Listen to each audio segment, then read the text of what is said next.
This is Retro Sports Radio. Visit RetroSeasons.com for more sports history. On October 2nd, 1954, the New York Giants faced the Cleveland Indians at Cleveland Stadium for Game 4 of the 1954 World Series. The Giants led the best-of-7 series 3-0, and this is the Mutual Radio broadcast of Game 4, featuring announcers Al Helfer and Jimmy Dudley.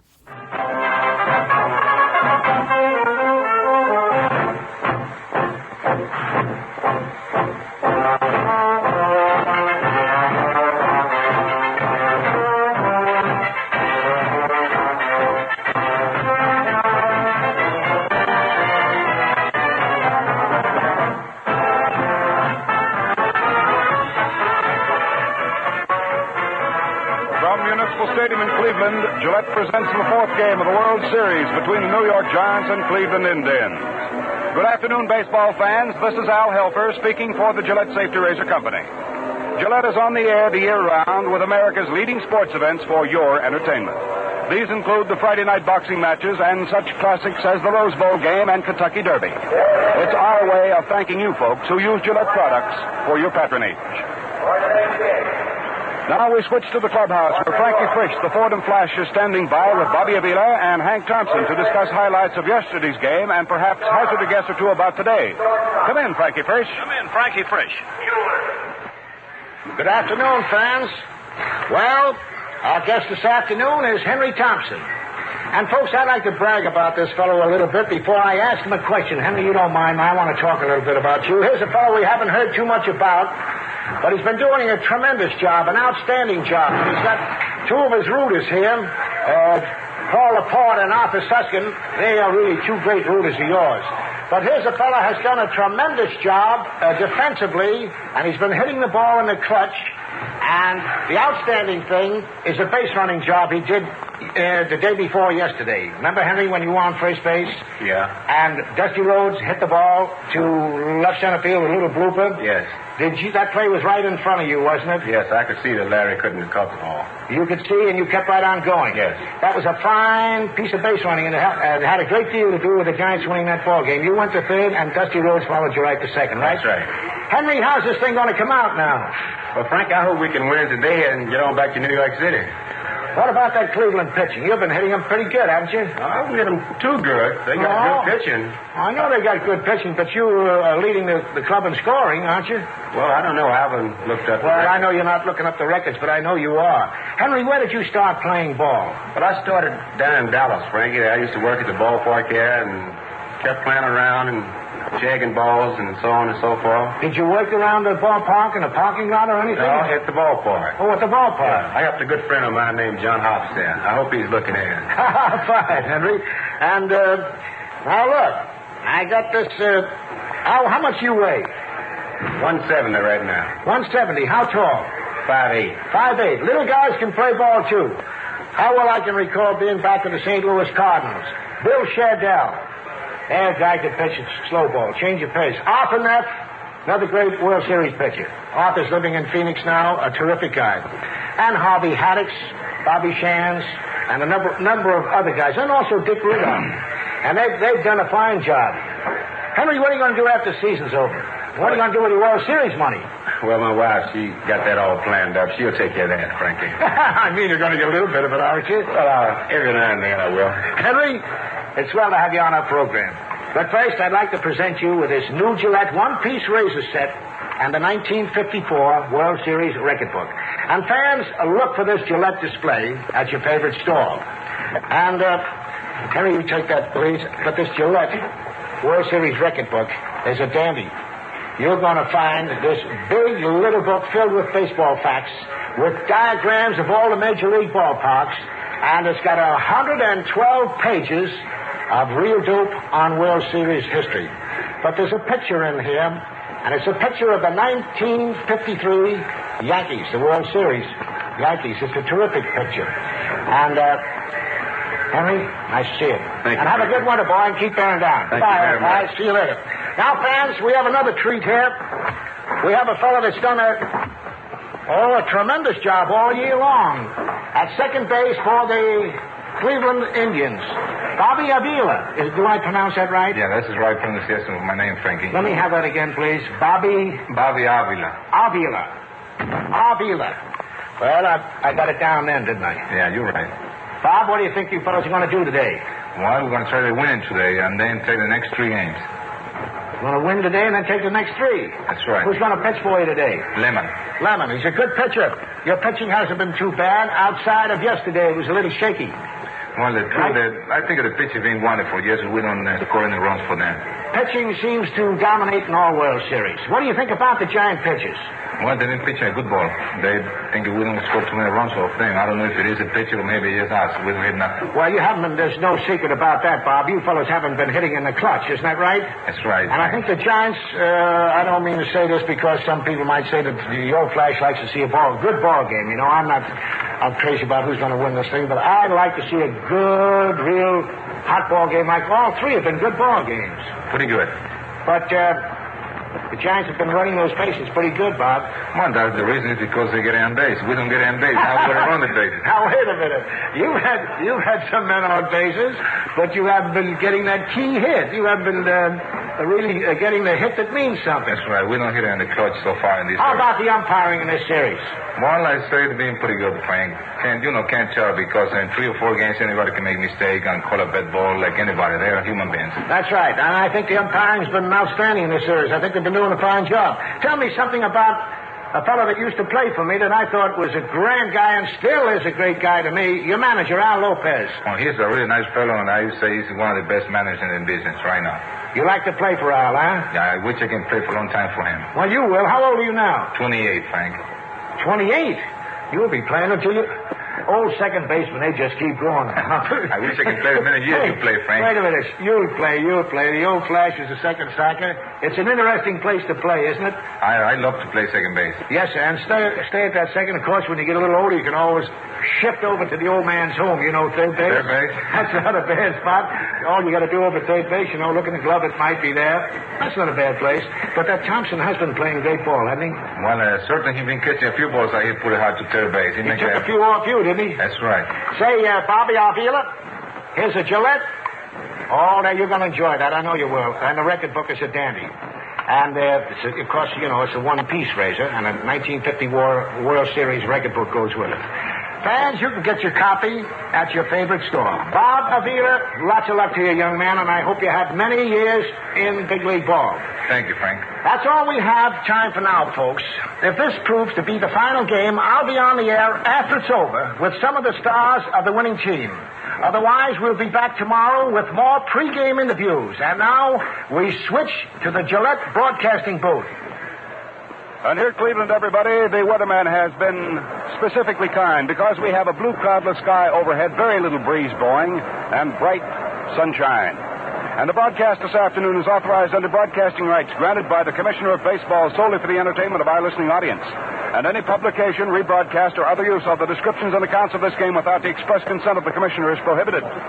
And the broadcasting of today's game, the 4th of the 1954 World Series, marks not only the 16th year in which these games have been aired over this network, but today the Mutual Broadcasting System is proud to be presenting itself on its 20th birthday.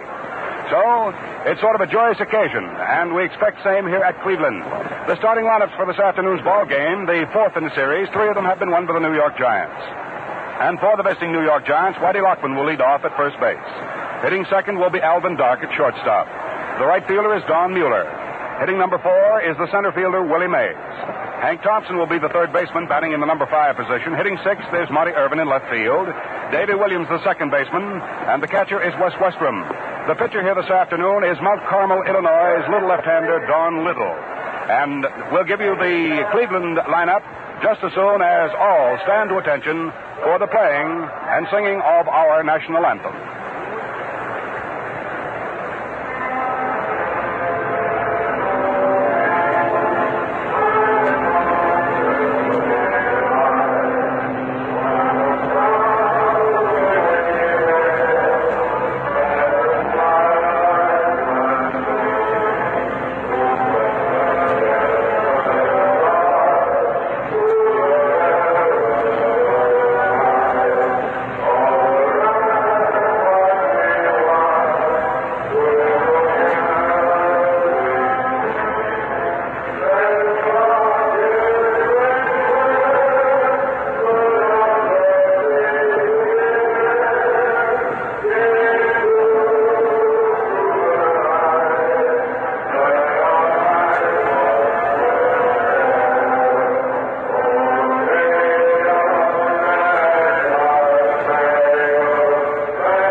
Now that movie star Jeff Chandler has sung our national anthem for us, we can give you the starting lineups for the Cleveland Indians.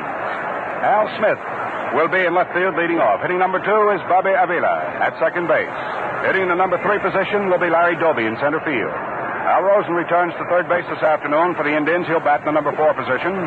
Then comes Victor Wirtz at first base. Vic Wirtz at first base. In right field is Wally Westlake.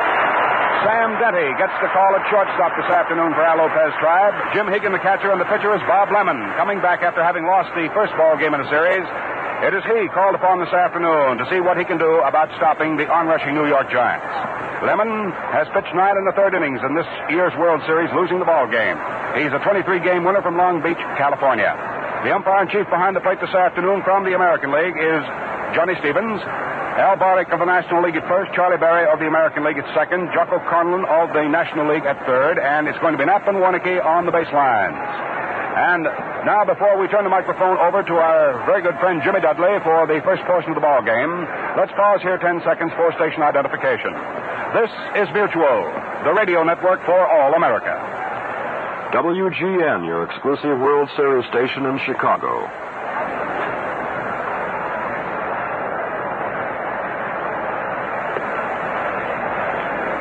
And so this afternoon, it's a battle between the veteran Bob Lemon, a 23-game winner this year for Cleveland, and Don Liddle, the low-pitching left-hander for the New York Giants. He's known for his low break-in stuff. Well, let's see how the two are going to fare here this afternoon. And stepping up to the microphone is Jimmy Dudley. And Jimmy, this, I guess we'll have to say, is the do-or-die game as far as the Cleveland Indians are concerned. You're absolutely right, Al, and thank you very much. And hello again, baseball fans everywhere. Yes, sir, as Al stated, this is a do-or-die day for the Cleveland Indians, trailing 3 games to nothing. Al Lopez is sending his ace right-hander, Bob Lemon, to the mound. He started the first game of the World Series at the Polo Grounds just a couple of days ago. It seems like an awful long time ago, I'm quite sure, to a lot of Indian fans all over the world. But then, this is baseball, and a lot can happen. Even when you're trailing 3 games to nothing. Whitey Lockman steps into the batter's box, batting 154, left-hand batter. The first pitch of the ball game is a strike to the outside corner waist high. Strike 1 called. Whitey Lockman, number 25. Only 28 years old. He's still one of the veterans of the Giant team. Here's the windup. Lemon's next pitch is fouled back into the stands, off to the left. And the count is strike 2. 0-2 the count on the batter. Lemon turned in a fine performance in the first game of the World Series at the Polo Grounds on Wednesday afternoon. But as we all know, lost on a home run to Dusty Rhodes, who has been, without a doubt, the hitting star of the 54 World Series. Lemon checks his sign. Works into the windup. The 0-2 pitch. Lockman takes ball 1 low into the dirt. Ball 1 and strike 2. Whitey Lockman joined the New York Giants back in 1945. An 18-year-old ball player out of North Carolina.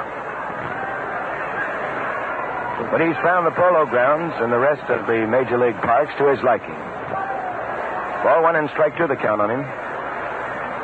Whitey stands deep in the batter's box. Here's the pitch. Strike 3 called with a fastball to the inside corner. He struck him out. Bob Lemon starting off today's game with a strikeout. And, of course, in baseball tradition and superstition, that is the good sign for the pitcher. The opposite, of course, is walking the first man. They say he'll always come home to roost on you. Here's Captain Alvin Dark, number 19, the Giants shortstop, batting .333 in the series. Takes ball 1 outside. Curveball breaking down and away. Dark has 4 hits in the series thus far for a .333 average. Lockman, the leadoff man, had 2 so far. 1 out and nobody on. Lemon's next pitch. Dark swings and hits a high fly ball into short right center. Bobby Avila goes back, but Wally Westlake is in, calls him off, and makes the catch. Alvin Dark flied to Wally Westlake, the right fielder, coming in fast to a short right field position. You know, there have been only 4 home runs in this series, 2 for each team. There was a World Series that didn't produce a single home run, though it had as its hero the greatest circuit clouder of them all, Babe Ruth. I find in the Gillette World Series record book that was back in 1918 when the Babe pitched and won 2 games for the Red Sox. And now up is Don Mueller. He swings on the first pitch and hits a fly ball out into left center, dropping in there for a base hit. Harry Doby made a run for it but couldn't get to it. So there is the first hit of the ball game. That's Mueller. Slaps a top fly single into left center. That's Mueller's 5th World Series hit for this year. And it brings up Willie Mays. There's not more that you can say, much more that you can say about this boy that hasn't already been said or written. In the thousands of articles that have acclaimed him one of baseball's most exciting ball players. Right-hand batter. Mays had 3 hits in yesterday's game. Swings on the first pitch and pops it up. Foul down the first base line. Vic Wertz moves into foul territory. He has it, and the side is retired. Mays foul to Vic Wertz. And for the Giants in the first inning, no runs, 1 hit. 1 man left. And going into the last half of the first inning, the score is New York 0, Cleveland 0. You know, fans, to be right in all the thrills that make this series the biggest thing in sports, you need the new Gillette World Series record book. You don't have to be a red-hot fan to get a big boot out of this handy reference book. It's indexed so you can put your finger right on what you want to know.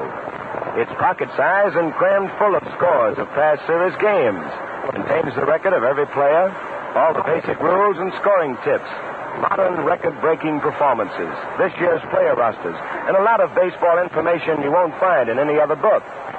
With it, you get more fun out of the World Series and the Hot Stove League coming up this winter. And as far as that's concerned, next year's games, too. Why don't you get this book? Remember, it's free. It comes attached to the Gillette Super Spade razor set you buy for just $1. You better pick up a copy tonight, though, because that supply is going mighty fast.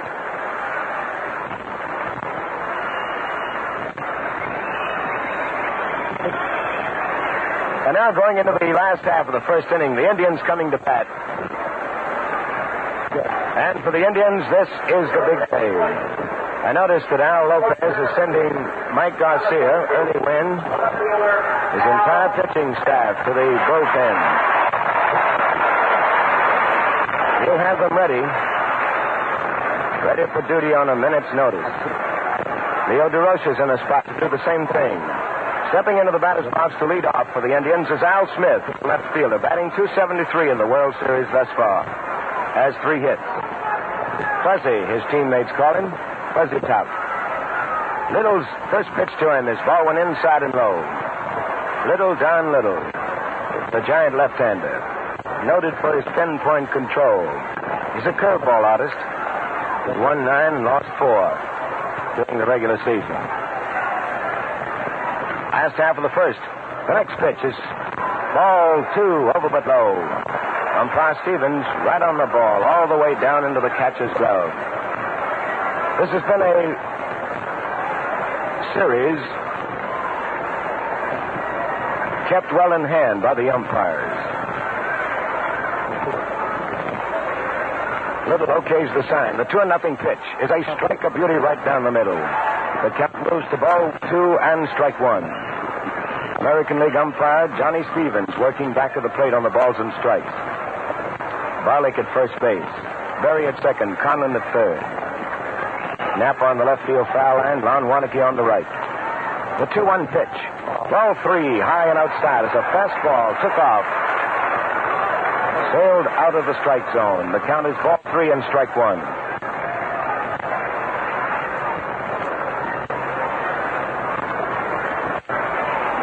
The 4th game of the 1954 World Series coming your way from Cleveland's big municipal stadium before better than 70,000 people.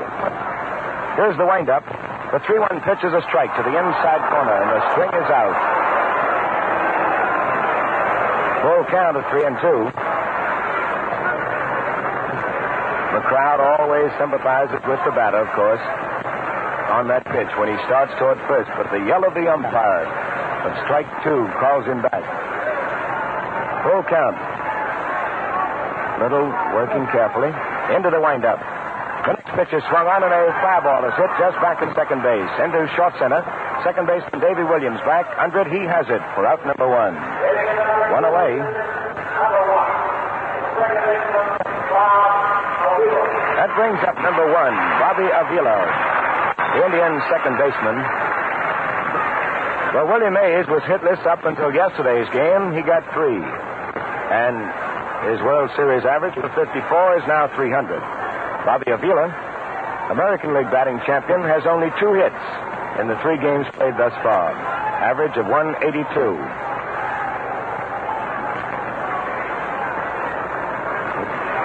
Right-hand batter. Little fellow from Veracruz, Mexico. 1 out. Nobody on. He takes a strike. Race tie pitch. In less than 10 days from the time the World Series is concluded, Avila will be in Mexico City playing baseball in the Winter Leagues. The next pitch to him. He swings and he misses. Strike 2. And Liddle crossed him up. He was looking for that famous Liddle curve, but he got a fastball up around the shoulders and went for it. The count is strike 2.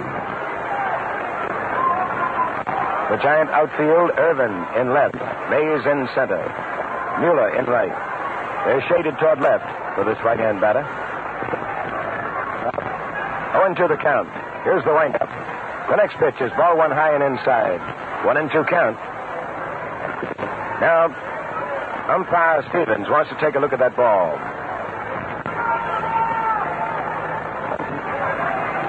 Avila won the American League batting championship with an average of 341, but he packs a lot of power. Also hit 15 home runs during the regular season.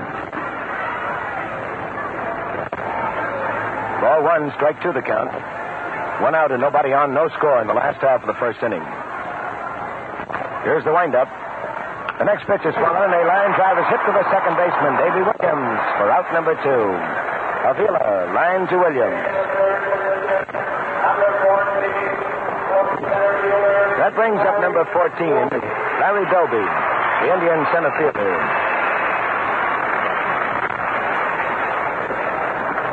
Doby has only 2 hits in the World Series. First 3 games. His batting average is 167. 2 out and nobody on. Left-hand batter. First pitch is ball 1 high and inside, a fastball. Doby hit the dirt to get out of the way of it. Liddle is not noted for his speed. Depends on his curveball artistry and excellent control. 2 out and nobody on in the last half of the first inning. The next pitch, ball 2 inside. Ball 2, no strikes.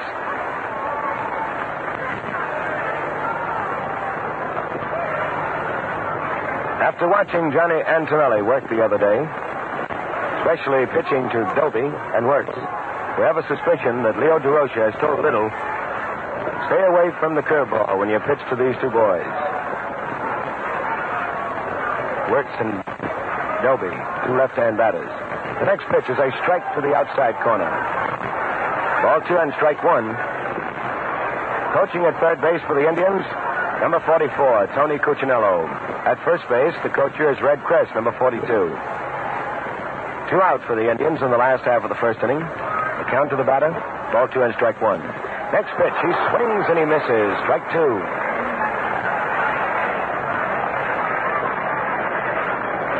On deck is Al Rosen, the Indians' third baseman, back in the lineup.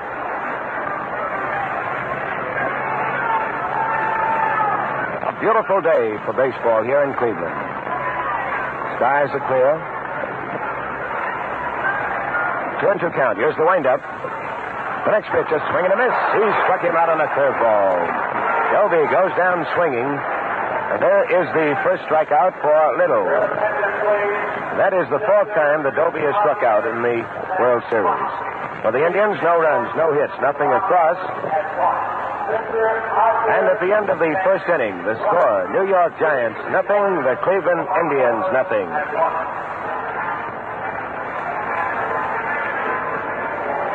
You know, the New York Giants won the National League flag, but Walt Alston, the freshman manager of the Brooklyn Dodgers, certainly gave the Giants a battle for first place.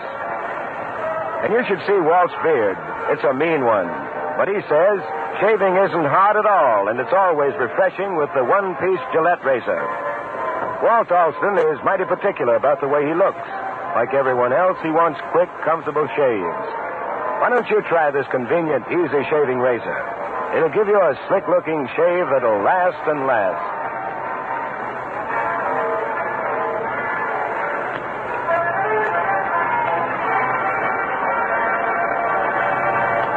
Well, the first inning completed.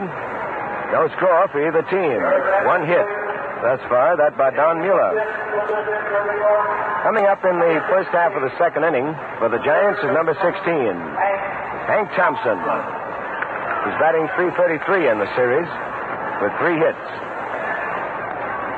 Mr. Henry, as the ball players themselves call him. He was the fellow that worked in 43 double plays back in 1950. Equaling a record set by the famous Pie Traynor. That record had stood for some 25 years. Henry Thompson, left-hand batter. Lemon into the windup. The first pitch, his ball went outside and low.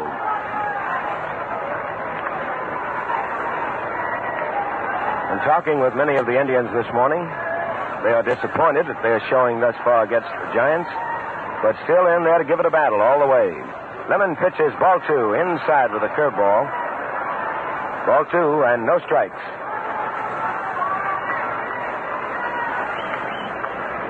The outfield pulled around toward right. Westlake deep and straight away back to the edge of the track. Doby well over in right center.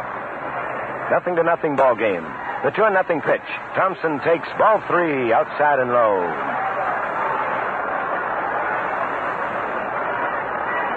Coaching down at first base, number 6. That's Freddie Fitzsimmons. At third base, Herman Franks. The 2-1 pitch to Thompson is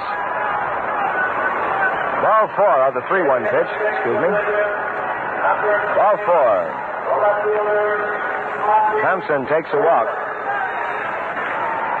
And Thompson now has 5 bases on balls in the World Series.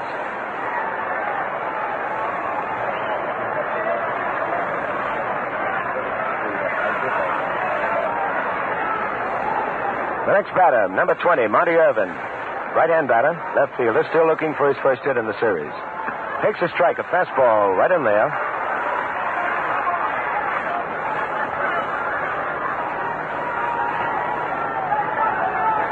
Runner on first, Hank Thompson with nobody out. The walk to Thompson, the first of the game. Here's the stretch. The pitch is ball 1, outside and low. A curveball that almost got away from catcher Jim Hegan.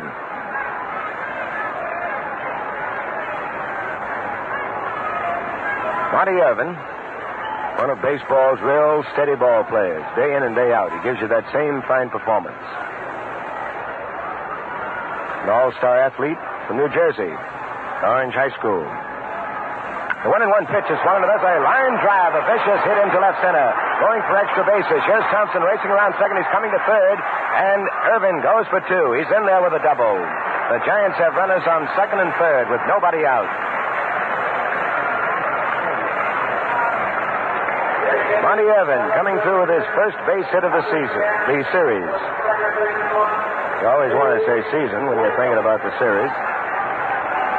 So that base on balls to Thompson has Lemon in trouble. As Irvin followed with a double. Runners on second and third with nobody out, and the batter is Davy Williams. The Indian infield now closes in. They'll try to cut this run off at the plate. Williams is hitless in the series. Right-hand batter. Swings on the first pitch. A line drive is hit to Wirtz. Wirtz throws to Denty, and the throw goes into left field. Denty did not get back to second, and Thompson comes on to score. Irvin moves to third. There's an error charged to Vic Wirtz. Oh, that was a rough break for Bob Lemon. Williams lined to Wirtz. Denty could not get back to second in time to cover on Irvin. Wirtz attempted to throw anyway and threw badly into left field. So Thompson scores, and the Giants lead 1-0.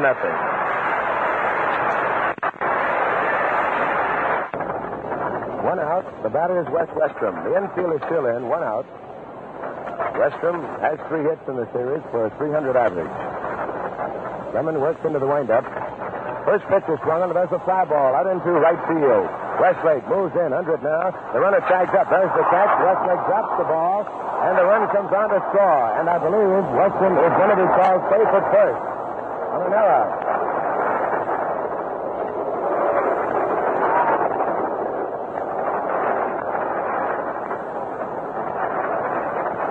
Now Lopez comes out of the Indian dugout. Umpire Charlie Berry, back at second base, motion safe on the ball hit by Westrom. In other words, he is stating that Westlake did not have complete control of the ball. He got the ball in his glove all right, but in shifting from the gloved hand to the throwing hand, he let the ball drop to the ground. And that is an error on Wally Westlake, the right fielder. The Indians' second error in this inning.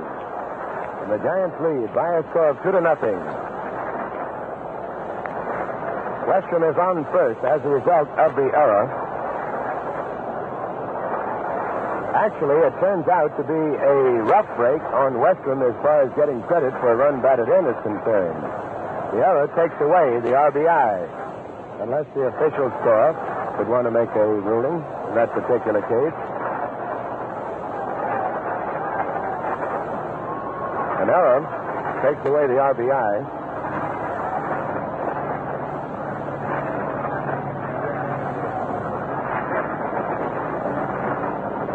We'll check with the official score now to see whether Westrom is given a sacrifice fly.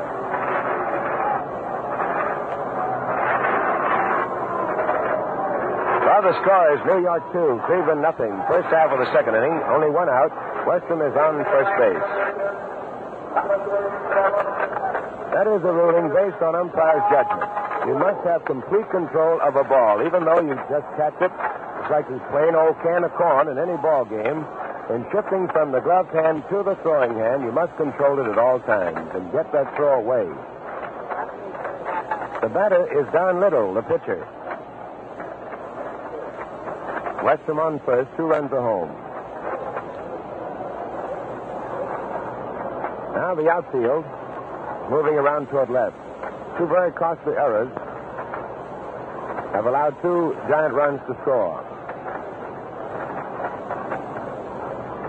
Westrom takes the lead off first. Liddle is a left-hander all the way. Left-hand batter cuts over the plate. First pitch to him. He tries the bunt and fouls it off to the left of the plate, out of play. Strike 1. Batter on deck is Whitey Lockman. Strike 1 to count. Rosen, the third baseman for the Indians, moves in right near the infield grass in case of a bunt try. Here's the stretch. The next pitch is strike 2 called. Liddle had the bat out there for the bunt, but pulled it back. Takes strike 2. 0-2 the count.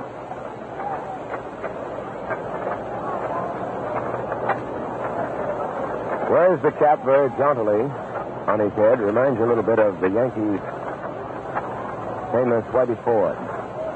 Strike 2 count. Westrom ready to travel from first. 1 out. The pitch is ball 1 high and inside. Ball 1 and strike 2. The score is New York 2, Cleveland nothing.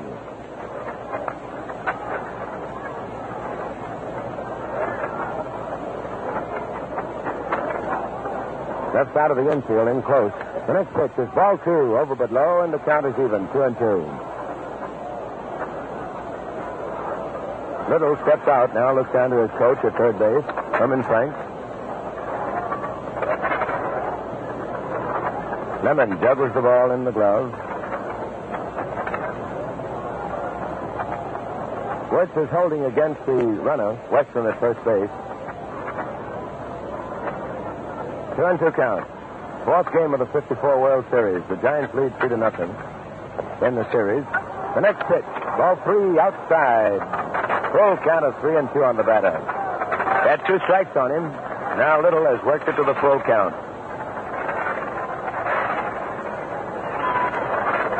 Let's watch Westrom at first base. He may be moving, but with caution, the count 3-2 and the pitcher up. 1 out. The next pitch is strike 3 called right in there, and he struck him out. Liddle is called out on strike. Westrom holding at first base, very wisely so, against that very thing. That's the second strikeout for Lemon, both on a call, third strike. That brings up number 25, Whitey Lockman. Lockman, a left-hand batter, was called out on strikes in the first inning. The Giants lead 2-0. Lemon's first pitch to Lockman is ball one outside and low. The outfield now playing straight away. Fine bleacher crowd today with the sun out, nice and warm, and a lot of folks in the area back of the fence, between the bleachers and the fence. Lemon checks the runner. The pitch is a strike knee-high to the outside corner. Ball 1 and strike 1 the count.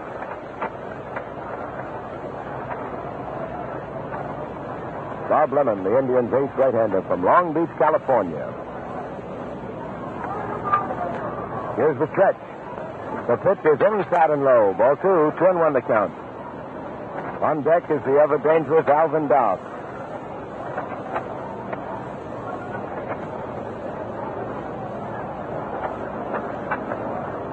Pepper in the Indian infield. Al Rosen, Sam Denny, Bobby Avila starting in for the pitcher. A walk and a double got Lemon in trouble. 2 errors didn't help. The next pitch. Ball 3, over but low, and the count is 3-1. Ball 3, strike 1.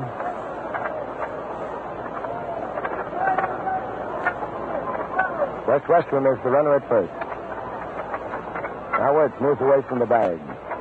The 3-1 pitch, the runner's on the go, swing and a miss, a throw to second. Lindy takes it and slaps it on the runner. He's out.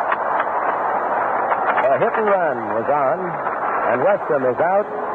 At second base, Keegan to Denty, 2-6. So Lockman will get another chance in the third inning. In the second, now for New York, mark up 2 runs. They had 1 hit with 1 walk, 2 Indian errors, very costly, and nobody left. Going into the last half of the second inning, the score is New York 2, Cleveland nothing. Look sharp, feel sharp, be sharp. We spend no time or effort, sir, to make sure your Gillette aligns the blade exactly right. So fast, slick shave you'll get. It's mighty sturdy, made to last. But if you drop it, brother, and spoil the blade alignment, then it's time to get another. To look sharp every time you say to feel sharp. On the ball indeed, just be sharp. In your whiskers off with the modern Gillette Super Speed. Buy one now, folks, and get with it free the handy vest pocket Gillette World Series record book. We're heading into the last half of the second inning. A nice big hand for Al Rosen as he steps up. He's leading off for the Indians. Right-hand batter was out of yesterday's game with that bad leg. Here's the windup, and the first pitch to him is a strike call. Inside corner, waist high. Rosen has 2 hits in the series. The first 2 games he did not play in number 3. Batting average 250. The Giants lead in this game by a score of 2-0. They lead in the World Series 3 games to nothing, and a victory for them today would close the book on this year's Classic. The Indians hope, of course, to prevent that. The next pitch, Rosen swings the ground ball over the pitcher's head, out of the second base, knocked down by Williams. Here's a throw to first, and in time on a beautiful play. Rosen is out.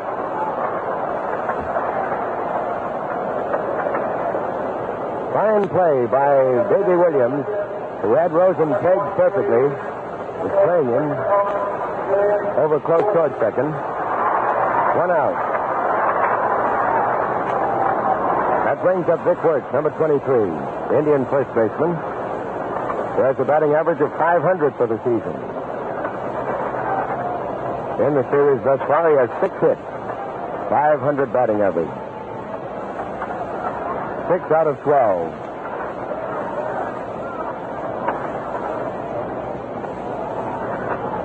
Big left-hand batter. Swings on the first pitch and fouls it back into the upper deck out of play.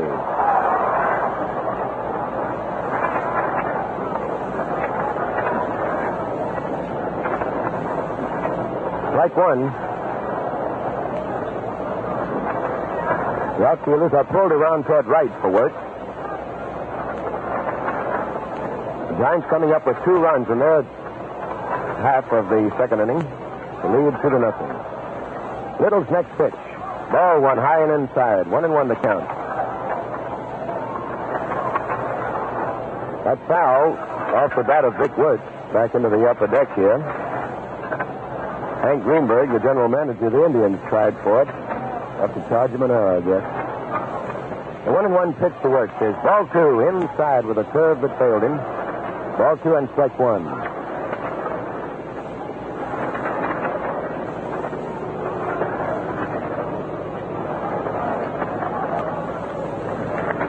Right side of the infield, playing deep. Back to the edge of the outfield grass is Davey Williams, the second baseman. Deep along the line, at first is Whitey Lockman. The 2-1 pitch is ball 3, over but high. Try to get him with a fastball. 3-1.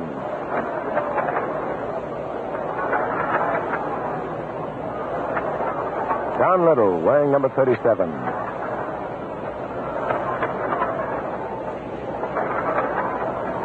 He's a picture pitcher. Fellow you like to watch. Very smooth delivery. Good follow through. Checks back to his outfielders now. Checking the positions. The count 3-1. Wirtz may be gunning, and he knows it. 1 out and nobody on. Here's the windup. The pitch, and Wirtz attempts to pull away from it. Fouls it down the third baseline. And the count is 3-2. Ball was fielded by Tony Cuccinello. Thrown back into play. Wirtz failed to get the bat back. As he started his swing, checked it, but still fouled it off. The Indians still looking for their first hit. Liddle has retired the first 4 men in a row, striking out Doby for his first strikeout of the game. 3-2 the count. On deck is Wally Westlake. The payoff pitch, and Wirtz is, I believe the ball hit his bat, but it rolled foul. Yep, it hit the handle of his bat. Umpire Stevens very alert on that play. Very much alert. Now Wirtz is saying to the umpire that the ball hit his fist.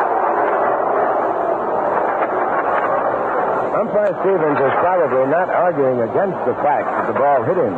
What he is claiming, and from the crack of the ball on the bat, you have to say that Stevens made a great call on that. You can hear the ball hit the bat, and it's quite possible the ball hit Wirtz afterwards. It must hit you first.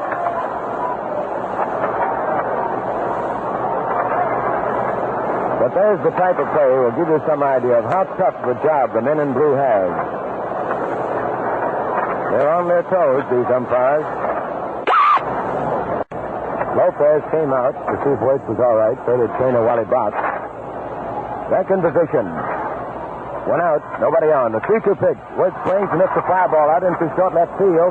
Coming over fast is Monty Irvin. He can't get it and drops on the line. Foul. Just outside the white chalk mark.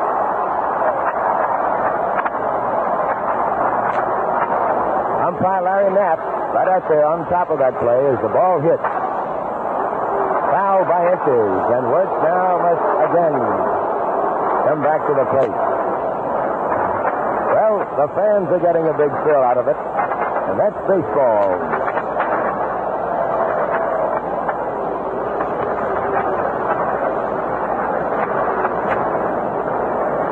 We're in the last half of the second inning. The Giants lead by a score of 2-0. 1 out. Wirtz the batter with a count 3-2. An exciting time at bat, that's for sure. Now the fans calling for Wirtz to come through. Liddle checks his sign into the windup. The big pitch. Swung under. There's a line drive out into right center for a long base hit. Going all the way to the fence. Wirtz makes the turn at first. He's going for two. The two outfielders run together. Wirtz comes in at second with a stand-up double.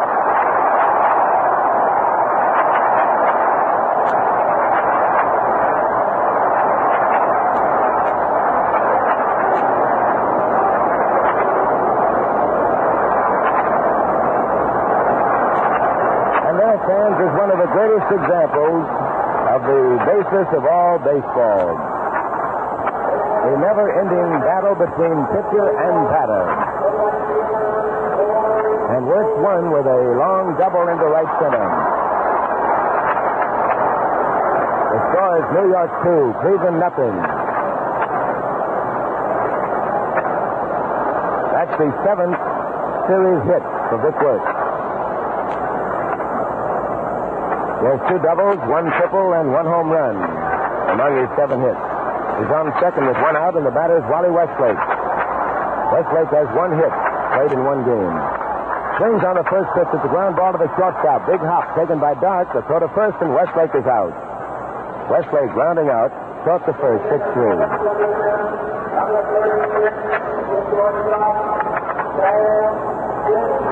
That brings up number 36, Sam Denty. The shortstop in today's ball game. First game in the series that Denty has started.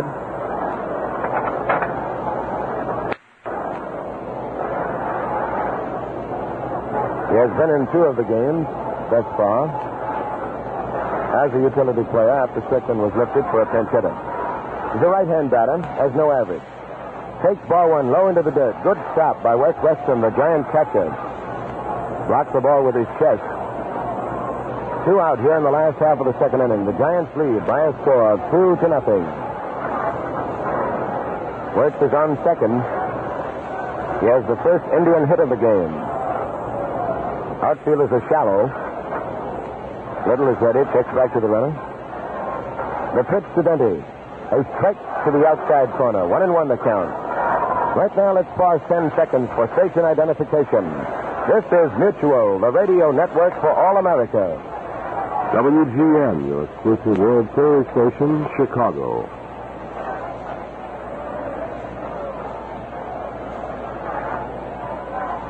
All set for the next pitch is strike 2 call. The curveball breaking over at the knees.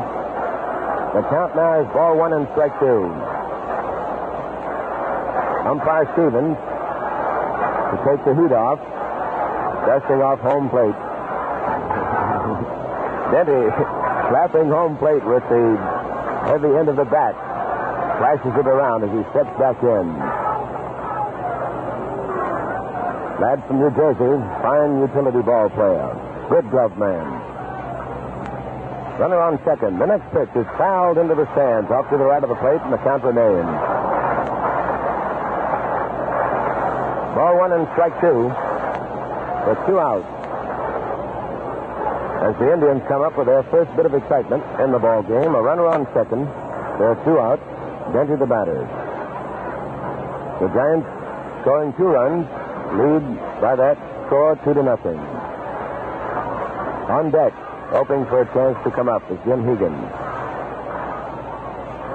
Liddle checks to the runner. The pitch is low into the dirt and gets away from Westrom. Rolls off to the left of the plate. Wirtz moves to third. Westrom recovers the ball, and it's a wild pitch. Charged to Don Liddle.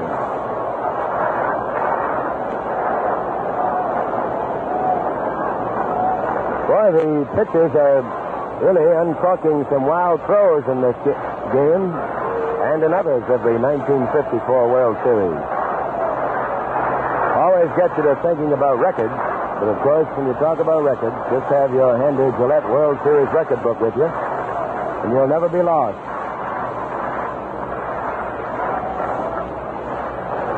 Both Lemon and Wynn came up with wild pitches. The count is 2-2. Wirtz now is 1 base closer to home. 2 outs. The 2-2 pitch. Denty swings and hits the fly ball into right center. Willie Mays going back. Under, he pulls it down and makes the catch. Denty flied to Mays in center. The flag is retired. Mays, evidently not realizing there were two out, turned and quickly threw into the infield. For the Indians in the second, no runs, one hit. One man left.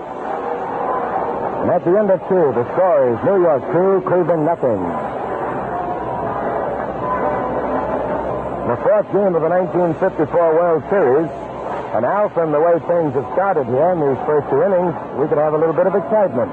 We certainly could, particularly with the New York Giants having the door open for them in the second inning by a pair of errors.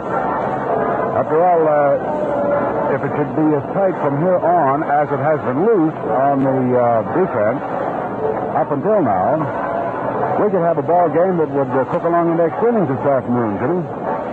You mean sort of one of those wild scoring jobs, huh? Yes, sir. I'm looking for it, aren't you? Well, there's nothing the fans like better than a wide-open ball game. And we certainly hope that you folks all around the world, the men at sea, our men and women overseas are enjoying our play-by-play over Mutual. And the rest of the stations all over the world bringing you the account of the 1954 World Series.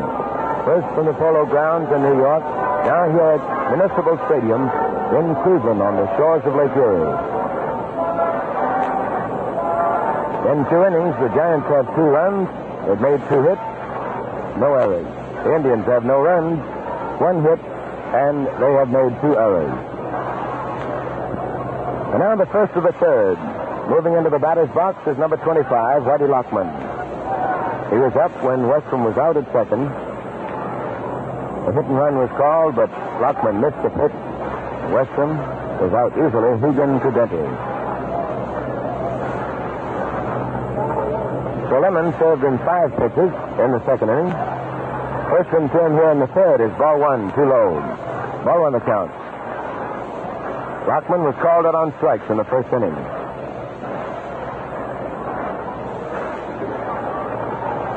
Here's the windup. The next pitch is swung, and the line drive is hit foul down the left field line, landing on the track, rolling into the Giant bullpen.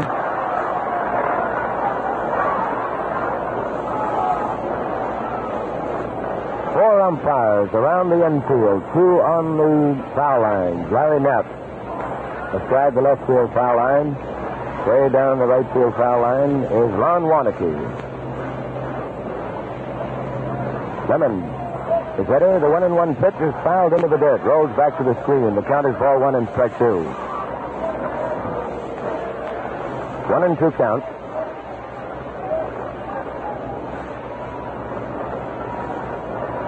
The Giants, of course, looking for that 4th victory that would wrap up the World Series for this year.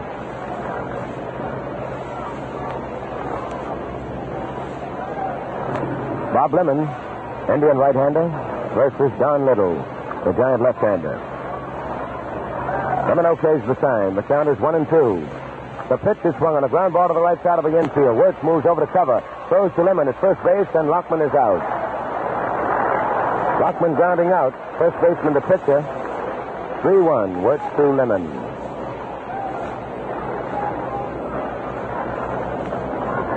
Every manager would like to have a Bob Lemon on the mound in every ball game. Lemon is not only a pitcher, he is that 5th infielder. He knows how to come off the hill to cover at first. Cover either left or right on the bunt. And those with the batters top into the dirt. Can get you into a lot of trouble if you can't field your position. First pitch to Doc. He swings and hits a line drive into left field. A base hit. Hanging the old clothesline out there with a sharp single. Doc has his 5th hit of the World Series. On first, with 1 out, and the batter is Don Mueller. Mueller dropped a single into left center in the first inning with 2 outs. They call them pop fly singles or bargain basement singles, but they all count just as big as the others. Mueller is a left-hand batter, one of the real pros of the game. Runner on first, Alvin Dock. 1 out. First pitch to Mueller is ball 1 inside. Too close to the batter. Giant players, a lot of the writers around the league, call this for Don Mueller, Mandrake the Magician. He's a magician with that bat most of the time. runner up to Mays for the batting crown. Swings on the next pitch and lines one into right field. A base hit. Doc makes the turn at second. He's going to third. Westlake's throw coming into the infield. He fumbled the ball just briefly. The Doc is in at third easily.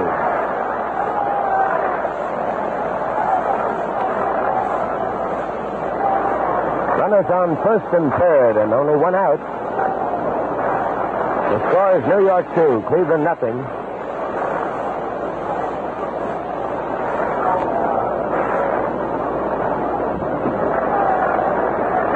So Mueller now has his second hit. A single this time into right. That is the fourth hit for the Giants. They really have their hitting clothes on in this series. Going into today's game, the Giants as a team were batting .232 as compared to the Indians' average of .196 for the 3 games of the World Series. Willie Mays, right-hand batter, is up. Takes ball one outside and low. Activity in the Indian bullpen. Number 16, Hal Newhouser, warming up. Westlake fumbled that ball just briefly in right field, but it had no bearing on the play. One out. Next pitch. Ball 2 outside. Another curve. Mays is refusing. And this is the different Mays. Spring training, the first part of the year, he was going for a lot of bad pitches, but no more.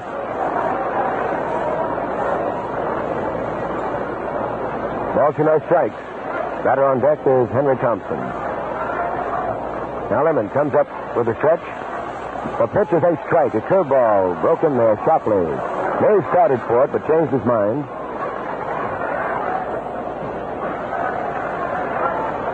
Doc on third, and Mueller is on first, with only one out in the first half of the third inning. Outfielders are deep and around toward left for Willie Mays, number 24. The 2-1 pitch. He swings and bounces one over the third baseman's head, rolling down the line. A one-run scores. Here's Mueller racing around second, going for third, and Mays goes for 2. In there, standing up with a double. A 2-base hit, and the score is New York 3, Cleveland nothing. He bounced one off the plate and bounced it over the third baseman's head, good for 2 bases. That's his 4th hit of the series, the 3rd this inning for the Giants, and the 5th of the game. With only one out here in the first of the third.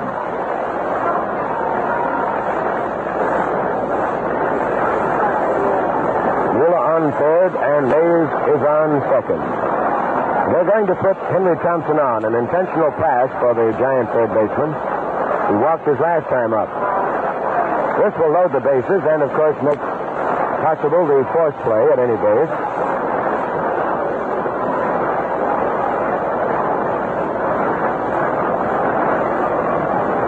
Run batted in for Willie Mays. There's ball 3. Monty Irvin is on deck. There's ball 4 to Thompson, and the bases are loaded. An intentional pass. And Irvin is going to do his own hitting here. The Giants lead 3-0. Irvin was looking back toward the dugout, and I have a suspicion that a lot of the fans were expecting to see Mr. Dusty Rhodes come out. But manager Leo DeRocha expressing confidence in his regular left fielder. Irvin got off to a fine start the first part of the season, but slumped a little bit. First pitch to him is ball 1 inside, a fastball. He doubles hard into left center the first time up.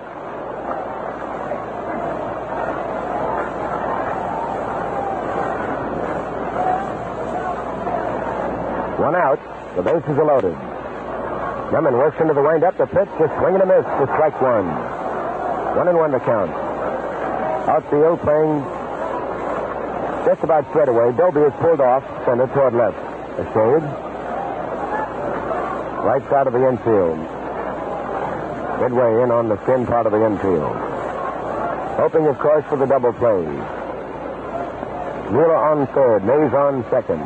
Thompson on first. The pitch is ball 2 outside. 2-1 to count. The Giants lead by a score of 3-0.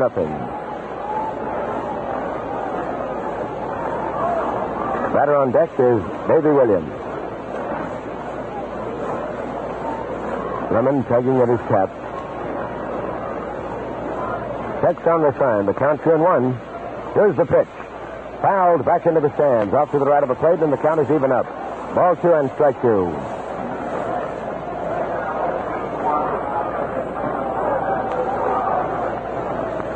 Ray Narleski, right-hander. Rookie right-hander. Fastball artist. Starts warming up. Alongside Hal Newhouser, the veteran left-hander.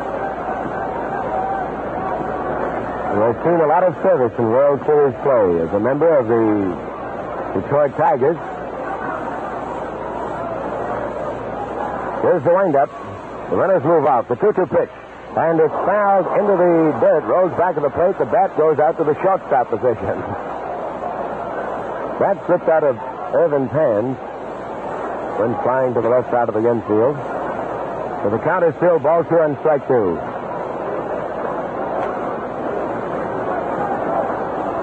Herman Frank coaching at third base, shouting down to Monty Irvin. New ball is tossed into play. Lemon in a tough spot, working very carefully. Mueller is on third, Mays on second, Thompson on first, with only one out. The count is ball 2 and strike 2.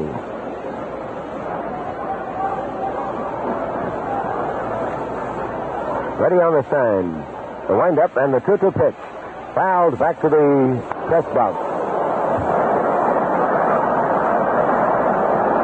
Fine catch by one of the television cameramen who has a glove, a baseball glove today.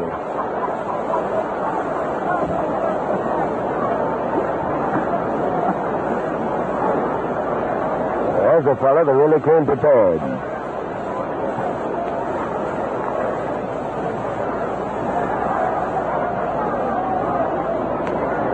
Ball 2 and strike 2. The next pitch is ball 3 inside. Lemon tried to get that inside corner. 3-2. It was mighty close, and the string is out.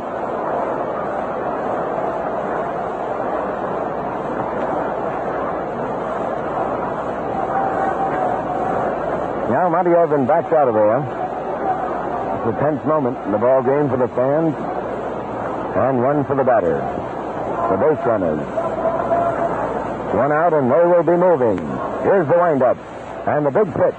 A swing and a miss. He struck him out. Got him on a curveball. And that was the famed lemon slider. There are 2 gone. Third strikeout for Bob Lemon. And that one a mighty important one. Still a rough little customer. Davy Williams stepping in. The blonde kid from Texas, out of Dallas, right-hand batter. Takes ball 1, a curveball over but low. Williams lined to the first baseman, Vic Wirtz, his first time up. He's a very slick little fielder, this Davy Williams. $65,000 purchase from Atlanta. Swings on the next pitch. A ground ball is hit to Rosen. He takes it, races to the bag, ahead of Willie Mays for the out that retires the side. And Bob Lemon pulls out of it as Williams hits into a force play, forcing Mays at third, Rosen unassisted. And for the Giants in the third inning, 1 run on a total of 3 hits. They came in succession. There was 1 walk, no errors, and 3 men left on the bases. Going into the last half of the third inning, the score is New York 3, Cleveland nothing. Say, would you like to hear from one of the greatest ball hawks going? Well, here's right fielder Jimmy Pearsall of the Boston Red Sox, whose spectacular leaping catches really leaves them gasping. Say, what brings you to Cleveland, Jim? I'm a reporter, Jimmy, covering the series for a Boston newspaper. A reporter? Well, man, I've got news for you. You know, Boston is home base for Gillette. You can report Gillette razors are selling like crazy. And most of these fine-looking young guys playing out here today use them, too. That's no news to me, Jimmy. Most big leaguers go for Gillette shaves. Fast, they're clean, and they sure give you a swell lift. Thanks a lot, Jim. Say, how about giving that new Gillette Super Speed razor a try, men?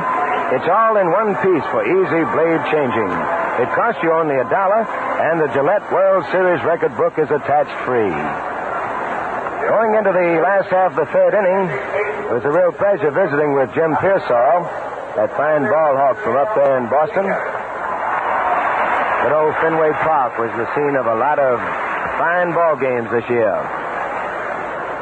Jim Hegan leading off. The Indians now will try to get back in this ball game, trailing 3-0. Hegan, then the pitcher, and back to the top of the batting order. First pitch to Hegan. His ball went outside and low.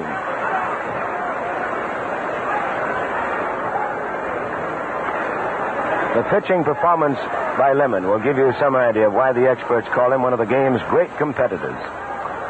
There's ball two, inside. Ball two, no strikes on Jim Hegan. Liddle has struck out one man, given up only one hit, a double to Vic Wertz.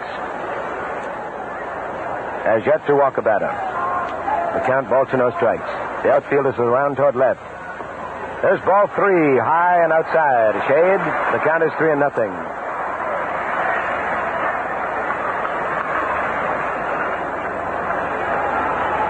A few more standees have come in since the game started. There'll be a bigger crowd than yesterday's. Certainly gives you a great thrill to sit in with a big crowd watching a ball game. The players get a big boot out of it, too. They like to play before the big houses. Here's the windup. The 3-0 pitch is a strike. Letter high right in there. It's for sure this boy, Don Liddle, will not go too long without getting one in for a strike. 3-1 the count. Hegan takes ball four outside. A base on balls. First walk given up by Liddle, and Hegan becomes the second Indian base runner of the game. That brings up Bob Lemon. Henry Thompson, the Giant third baseman, and to talk with the pitcher, Don Liddle. Help him to settle down. Liddle, of course, knows he's facing a tough aggregation of ball players. A team that won 111 games to set a new American League record. Lemon, left-hand batter. Takes ball one outside with a curve.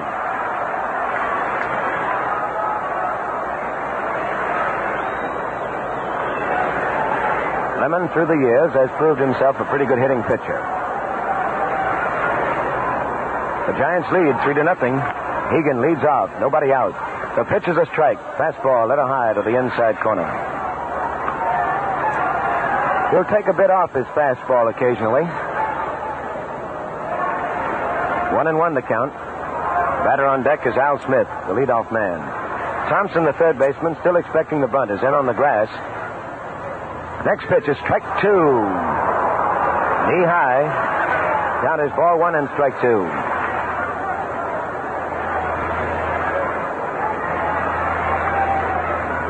Outfielders are straight away. Hegan started it off with a walk. Liddle checks his sign. Here's the stretch. A look to the runner at first.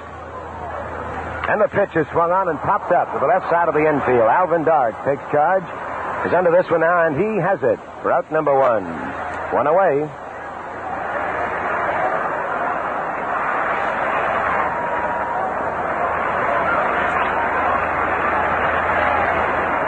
That brings up the leadoff batter, Al Smith, number 32.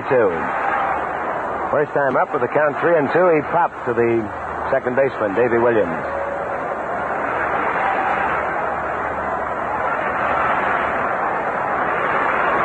Now the outfielders moving around toward left, deep in all field. Big hole open out in right center. First pitch, strike call, letter high. There was a fastball working to the outside corner. Strike one. Bobby Avila moves into the on-deck circle. Off to the right of the plate. Whitey Lockman holding at first base against Jim Hegan with the right-hand batter up.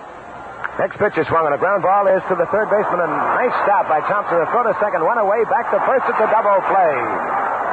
Around the horn. Hank Thompson moving to his left to spear that ball as it was heading into left field. Forced Hegan with a throw to Williams. Williams' throw to first was in time for the double play. For the Indians in the third, no runs, no hits, nothing across. At the end of 3, the score is New York 3, Cleveland nothing.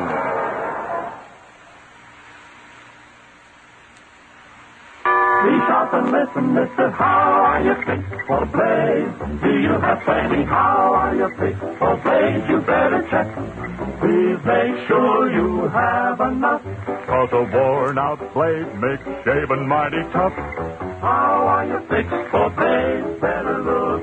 Select the blades we need. Thompson has come up with some great plays in this series.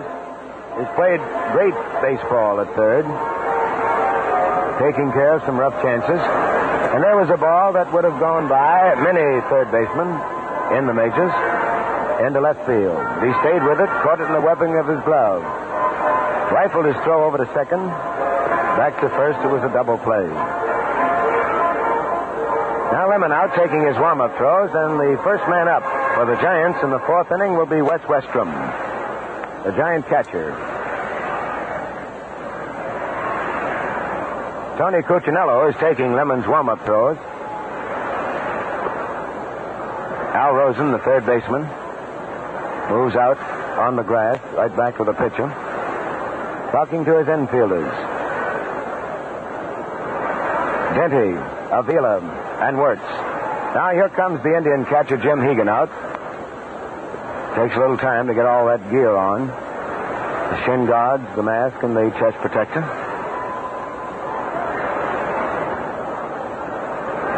Once around the infield and back to the pitcher on the mound with the ball, and it's Wes Westrom leading off, number 9.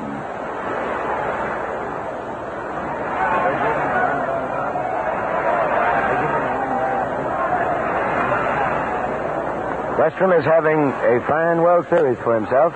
2 RBIs, 3 hits. Takes a strike, a curveball breaking to the outside corner. He was safe at first on an error charged to the right fielder, Wally Westlake, in the 2nd inning. Had a run batted in. Next pitch is fouled back into the upper deck, landing in the press box. And the count is strike 2. 0-2 on the batter. In case some of you are still wondering about it, the official ruling on the fly ball by Westrom in the 2nd inning was a sacrifice fly and then an error charged to the right fielder, Westlake, who had the ball but dropped it. Next pitch is wide of the plate, gets away from the catcher, back to the screen. Ball 1 and strike 2.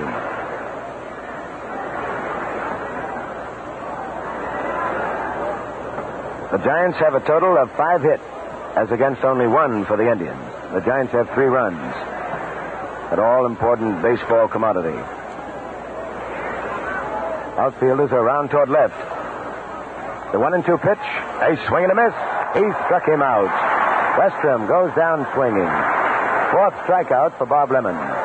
Coming up is the pitcher, Don Liddle. While we're waiting for him, let's pause 10 seconds for station identification. This is Mutual, the radio network for all America. WGN, your exclusive World Series station in Chicago.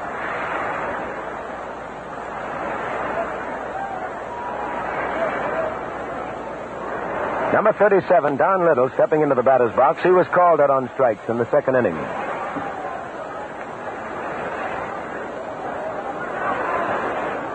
Lemon's first pitch. Ball 1.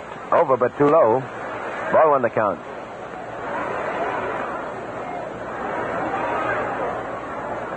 The 4th game of the 1954 World Series being played here at Cleveland. Next pitch to Liddle. He swings and hits it foul into the dirt. Hit him on the foot, in fact. He reaches down to the instep, trying to shake it off. Those little foul tips can really hurt you.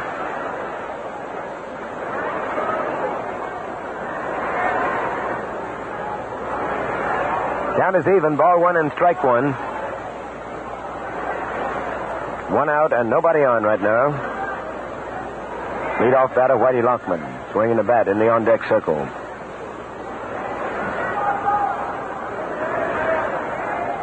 Lemon chewing that gum a mile a minute. Comes on with the next pitch, a strike called. Better high. Liddle step back from it. Ball 1 and strike 2.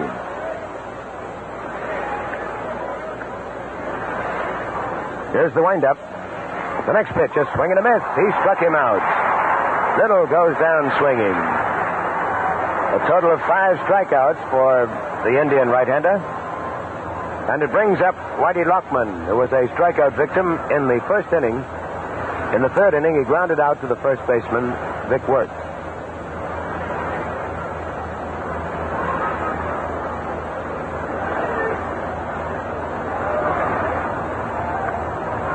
Larry Doby pulled off center toward right.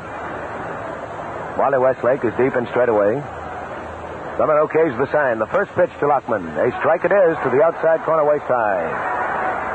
Strike 1 the count.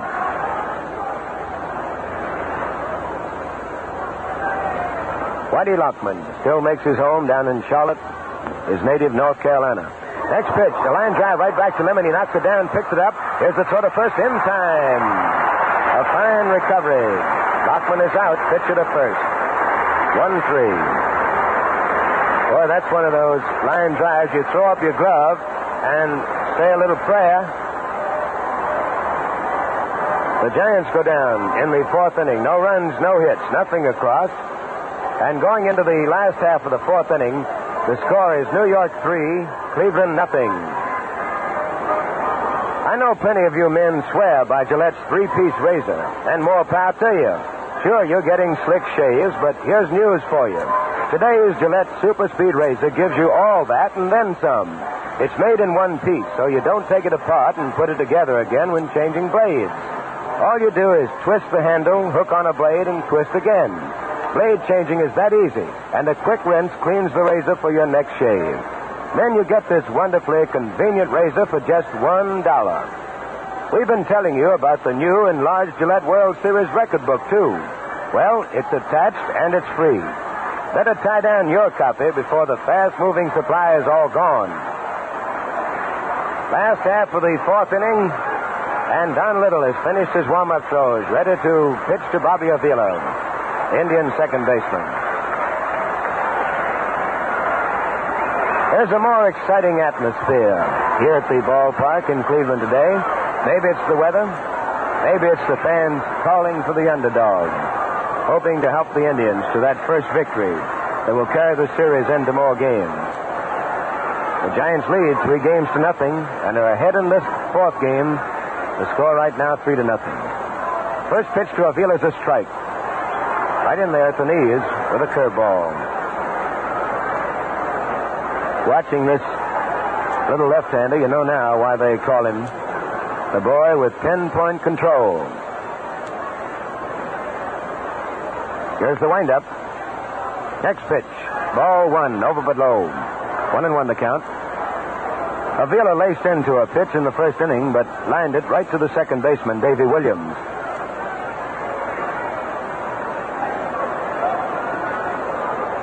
Irvin, the left fielder, is deep and straight away. The 1-1 pitch is swung on and popped up. Back of second base, Alvin Dark moving back onto the grass. Is under it, and he has it. Out number 1.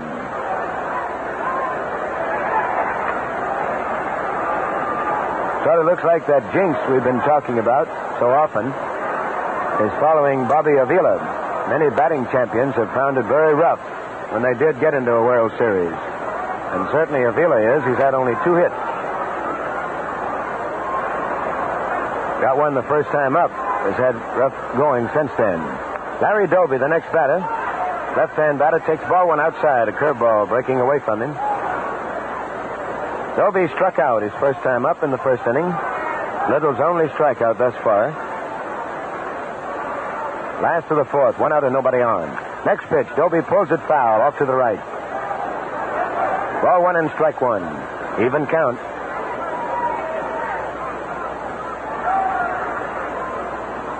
Liddle has been in no trouble thus far. The Indians opened the third with a base on balls, but after Lemon had popped out, Smith hit into a double play.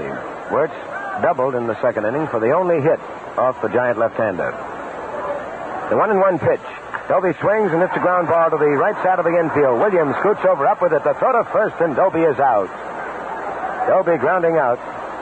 Williams to Lockman, 4-3. You know, whether this series goes past 4 games is still anybody's guess. But you know something? Back in 1887, under different rules, the series lasted 15 games, believe it or not. You've got this and a raft of other dope in the Gillette World Series record book. Right handy for you. Al Rosen steps in with 2 outs. Nobody on. He takes ball 1 high and outside. Last half of the 4th inning. The score is New York 3, Cleveland nothing. Outfielders deep and around toward left. Next pitch is swung on. A fly ball hit foul down the right field line. It'll be in the stands, but out of play. 1-1 the count. Just a long strike.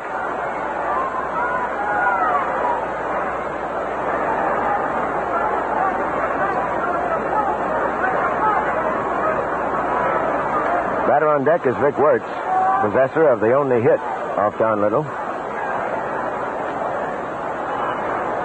Rosen looking for hit number 3 in this series. Here's the pitch. He swings. Foul tips it into the catcher's glove for strike 2. Ball 1, strike 2 the count. Willie Mays playing over in left center. Monty Irvin back to the edge of the track, straight away and left. Liddle rocks into the windup. The 1-2 pitch is ball 2. Missed by a hair. 2-2 count.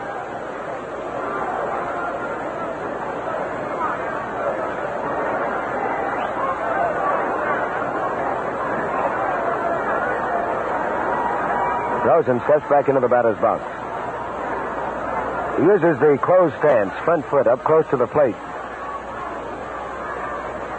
Then strides forward into the pitch. Here it is, swung on, a ground ball, a grass cutter, hit to the shortstop. Donk is up with it, the throw to first in time. Rosen is out, and the Indians bite the dust. 1, 2, 3. No runs, no hits. And so at the end of 4 innings, the score. The Giants have 3 runs on 5 hits, no errors. The Indians, no runs, 1 hit, and 2 errors. You know, folks, it may surprise you to know that every 20 seconds, there's a fire somewhere in this great nation of ours. Every year, fires kill over 12,000 people and cause $800 million of property damage. Now, to help prevent a fire in your home, why don't you try to observe these 4 rules? Number 1, don't smoke in bed or discard lighted cigarettes or matches carelessly. Number 2, clean out old newspapers, mattresses, broken furniture, and other flammable materials. Number 3, promptly repair defective electrical equipment. Replace worn or frayed wiring. And number 4, use cleaning fluids that won't burn. In other words, don't gamble with fire. The odds are against you.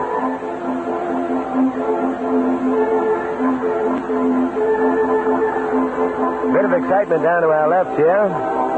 Some of the folks peering into the giant dugout, trying to get a look at the boys. And, of course, folks wanting to see what notables are around them, and there are a lot of them here. From everywhere. Movie stars, stars of radio and television, notables in public life, and out on the field, the 2 championship teams. Champions of the National League, the New York Giants. Champions of the American League, the Cleveland Indians. The 4th game, with the Giants taking the first 3 games. This one, they could lock it up. They lead by a score of 3-0. And Bob Lemon is ready to work now as Alvin Dock steps into the batter's box. Dock has 1 out of 2 in this game. Fouls the first pitch back into the screen, strike 1.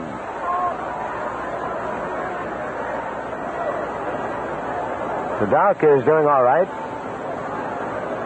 He now has 5 hits in the 54 World Series. This is his 16th World Series game. Next pitch is too low. Ball 1. 1-1. The count is even up. Giants got 2 in the second. Loose Indian play. Added 1 in the third to lead 3-0. Next pitch, Dock swings, hits a fly ball going out into left center. It's going to drop in there for a base hit. A single for Alvin Dock as he drops one into left center.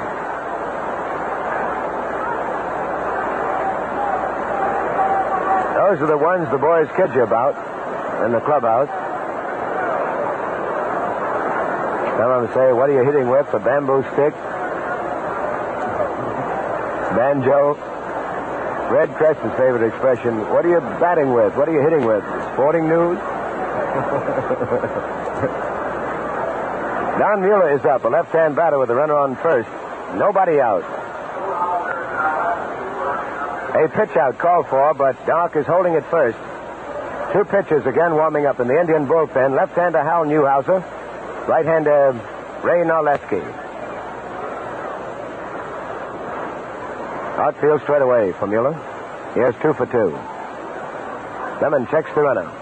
The pitch is swung, and there's a line drive hit into right field for a base hit. Dock races to second, makes the turn. Westlake is up with the ball. The throw over to third is cut off by Denty. Mueller holding it first. There's that man Mueller coming through with his 3rd straight hit. The Giants now have a total of 7.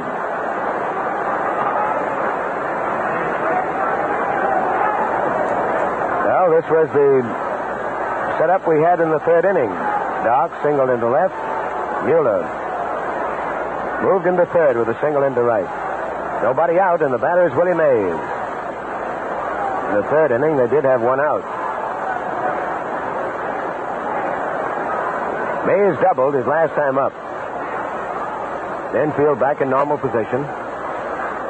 Mueller leads off first. Dock on 3rd.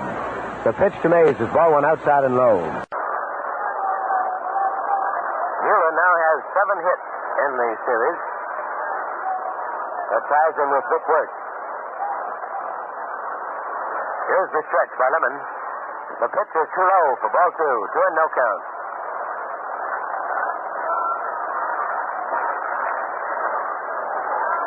Straight hits, so that's a fine performance.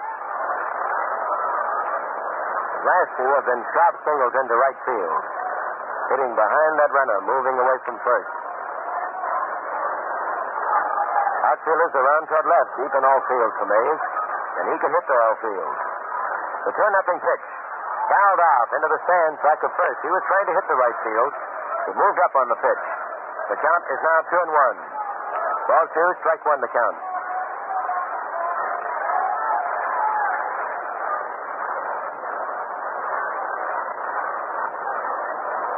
Hits for the Giants as against 1 for the Indians. The Giants have hit safely in every inning except the 4th. Lemon retired them in order. That's the only time that he has been able to do it. Giants had 3 hits in the 3rd inning. We had a like situation, such as we have now. The 2-1 pitch fouled back to the screen. Ball 2 and strike 2. Mays in the 1st inning fouled out to the first baseman Wirtz.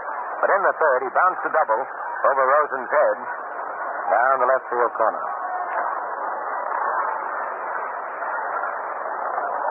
Right now, he's trying for a base hit or a fly ball, sacrifice fly that would bring a run home. Dock on 3rd, Mueller on 1st. Dock in yesterday's game showed us a brilliant bit of base running, and he was trapped between 3rd and home, allowing runners to move up to 2nd and 3rd before he was tagged out. The 2-2 pitch is low into the dirt. Good stop by Jim Hegan to avoid trouble. And the string is out. Full count of 3 and 2. Lemon tosses the ball into the umpire, who wants to look it over. Umpire John Stevens of the American League umpiring staff.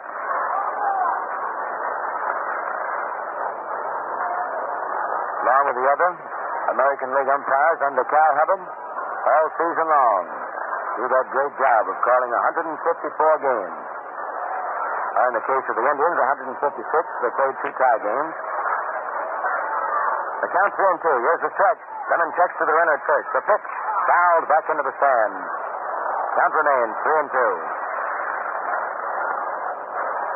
This is the first of the 5th, with the Giants leading by a score of 3-0.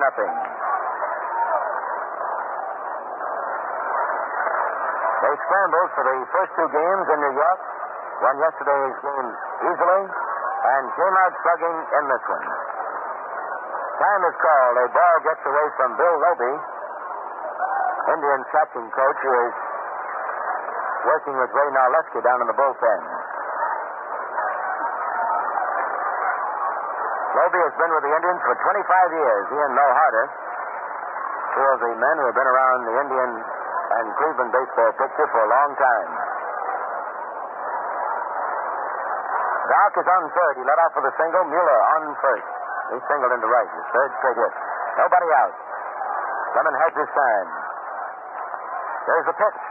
Ball four, outside and low with a curve. He walks in, and the bases are loaded. Here comes Al Lopez, the manager, out of the Indian dugout. Henry Thompson is the batter. And Thompson, now on deck, has walked 5 times. 3 of them were intentional walks, and he has scored 5 times.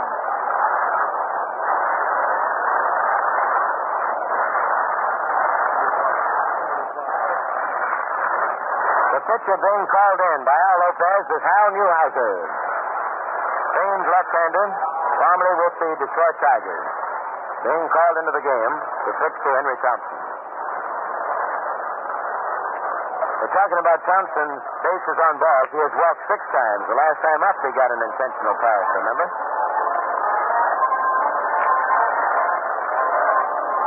Well, that is all for Bob Lemon.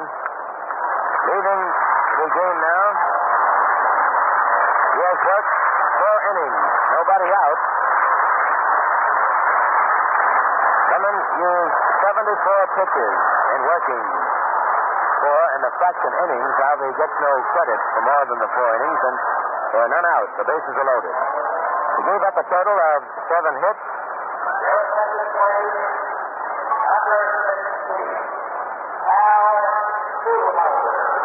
He walked 3 men, struck out 5, and has allowed 3 runs, and is leaving the bases loaded. Should any or all of these men score, they will be charged to him. And on the other side of the picture, the giant left-hander, Don Liddle. He hasn't given up a run yet, only 1 hit. You know, back in 1905, Christy Matheson hit 3 shutouts in 1 World Series. Facts like this are at your fingertips in the Gillette World Series record book. Al Newhouser, left-hander. And the first man to face him will be left-hand batter Henry Thompson. He's walked twice and scored 1. The bases are loaded. Newhouser pitches, ball 1 high and inside. He proved to be a very valuable asset to the Indians in 1954 during the regular season. He appeared in 26 ball games.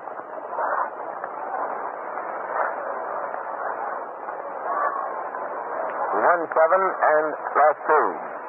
Next pitch is a strike with a curve, letter high to the left-hand batter, Henry Thompson. Newhouser had an earned run average of 2.51. In 1945, he pitched in the World Series as a member of the Detroit Tigers, worked in 3 games, won 2 and lost 1. The 1-1 pitch is low into the dirt. Good pickup by Jim Hegan. The bases are loaded. Nobody out for the Giants in the first half of the 5th inning. The score is New York 3, Cleveland nothing.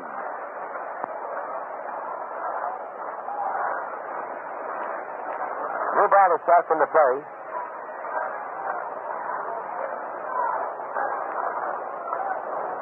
Al Helfer, who will come on to the microphone shortly, will remember that 1945 series. He did it. The next pitch is ball 3, outside and low, and Newhouser is in a flock of trouble. The base is loaded. No place to put this runner unless you want to let one score. That's what will happen if he walks him. Here's the windup. The 3-1 pitch. Fouled back to the screen. Thompson was swinging on that 3-1. So the swing is out. Full count of 3-2. It's Dark on third, Mueller on second, and Mays on first.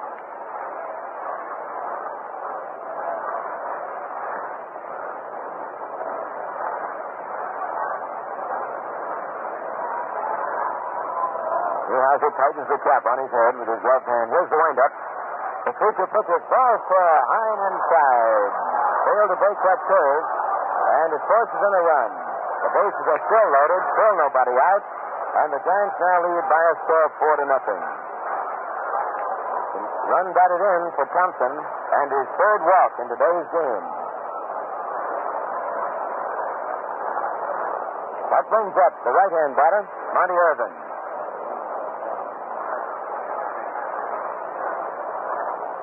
First pitch to Irvin is ball one too high.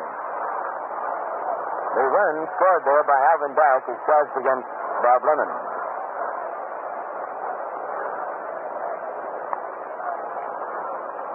Giants lead 4-0. Newhouser checks his time. Here's the windup. And the pitch. Fouled out to the right of the plate, going back into the stand.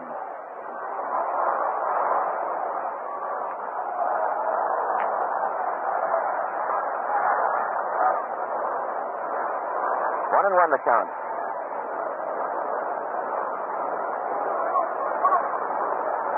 Now we have Mueller on third. Mays on second. Thompson on first. Fast men on the bases. The next pitch is a stretch to the inside corner. Irvin pulled out of the way. It is now ball one and strike two.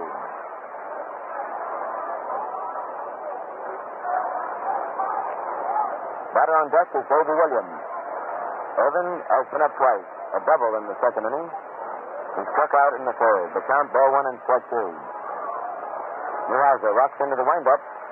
The pitch is high for ball two. 2-2 count. Tried to get a fastball in there. The boy in his heyday, he really had a clucker of a fastball. He was a pitcher who could really blow him by a batter. All right, the pitcher pitch. Irvin swings and wraps one into left field. A base hit. Mueller scores. There's Mays racing around third. He comes on to score. The throw by Al Smith into the infield. Stops Thompson at second. And here comes Al Lopez out of the Indian dugout as two runs come home. A single into left for Monty Irvin, and the Giants lead by a score of 6-0. Two runs batted in by the Giant left fielder. He started today's game with a 0 batting average. Now has 2 hits and 2 runs batted in. All 3 of these runs that have scored are charged to Bob Lemon, so he has given up 6 runs in the 4 innings that he worked. The Giants lead 6-0, and that is going to be all for Hal Newhouser. Ray Narleski, a right-hander, is being called into the game. Runners on first and second with nobody out. So Newhouser had a brief stay on the mound, pitching to just 2 men.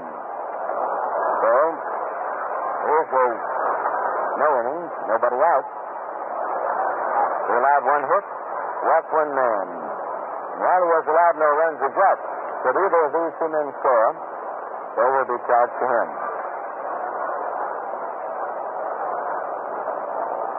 Ray Narleski, the hard-nosed rookie, right-hander, coming on.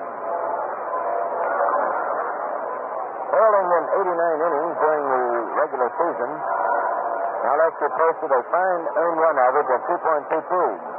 Striking out 52 batters.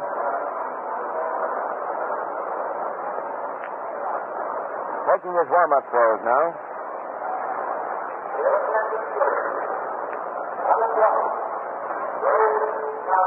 Ray Narleski, like all youngsters, wanted to be a starting pitcher. Down at Indianapolis in the American Association last year, Bertie Tebbett, then manager of that ball club, and Ted Wilkes, a pitching coach, also on the roster during the season, last season, worked with him, discussed it, and recommended that he take over relief pitching chores.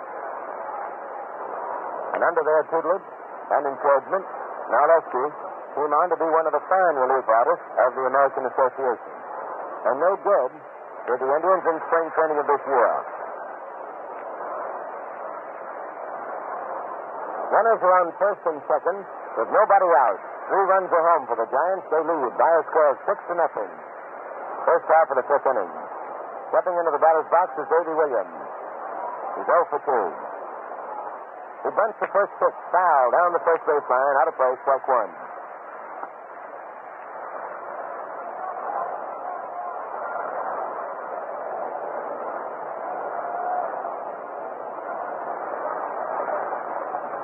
Thompson on second, Monty Irvin on first. So Irvin is a much happier boy right now than he was before today's game. He'd gone hitless in the first 3 games, lifted for a pinch hitter. New team. Next pitch into Williams is ball 1 inside. He was going to bunt, but got the ball out of the way. Even up count, ball 1 and strike 1. Keegan, ever alert back at the plate, came up ready to throw, but the runners were holding. Thompson on second, Irvin on first. Outfield is around toward left. The batter on deck is Wes Western. Now Lester takes the stretch. The pitch and there's the bunt. Push down the first baseline. West is up with a turn. Stone make a throw at second and third. Throws to first, and Williams is out on the sacrifice. Runners on second and third. 1 out. And the batter is Western.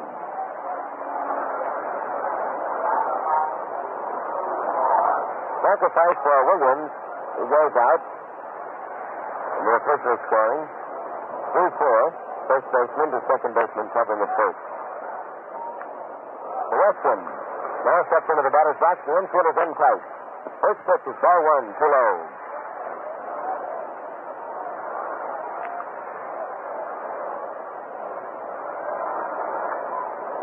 Thompson on third. Irvin on second.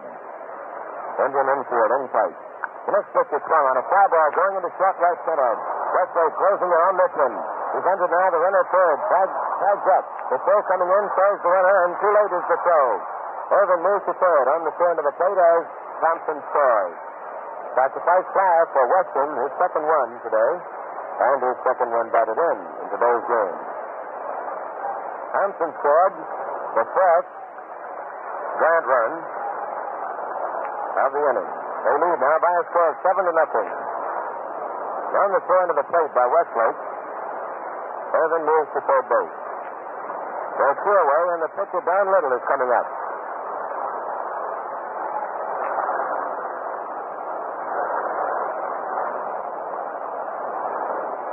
The Western now has 3 runs batted in this series. Liddle, left-hand batter, swings and misses. Strike 1, the first pitch turn.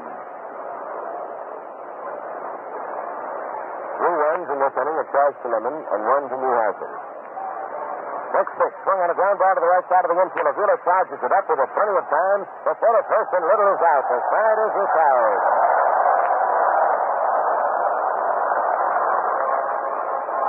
Well, in the 5th inning for the Giants, big totals here. 4 runs on a total of 3 hits. And 1 man left on the bases. There were 2 walks in there. And going into the last half of the 5th inning, the score is New York 7, Cleveland nothing. Say, men, there's something really special about a shaving cream shave with today's Gillette Super Speed Razor. Yes, sir? It's clean, just as clean as a shave possibly can be. And looks good for a long time, too. Yes, and it's wonderfully refreshing. Sort of gives you a lift when you're trying to get started in the morning or keep going in the evening. If you're not using this up to the minute, one-piece razor, man, you're passing up a mighty good thing. It cleans blades in a jiffy. A quick rinse cleans it. So you save time and you save bother. Be sure to ask for a Gillette Super Speed Razor with Blue Blade dispenser and travel kit. It's just $1. Attached is a free copy of the handy Gillette World Series record book. So you better get yours right away. That supply won't last very long. Going into the last half of the 5th inning here at Cleveland's Municipal Stadium, the Giants lead 7-0. And now taking over the microphone to carry on in this ball game over neutral and stations all over the world is Al Helfer. Al, come on in. All right, Jimmy, it's been rough. 4.5 innings so far as the Cleveland Indians are concerned. New York leading them 7-0. Only one hit having been surrendered here by Liddle. The left-handed delivers now. The Vic Worth is swung on. There's a high fly ball hitting the straightaway center field. Willie Mays under it, makes the catch. And we have out number one in the last half of inning number 5. And before Wally Westlake comes up to the plate, let's pause for 10 seconds for station identification. This is Mutual, the radio network for all America. WGN Chicago Tribune Station, serving the Middle West.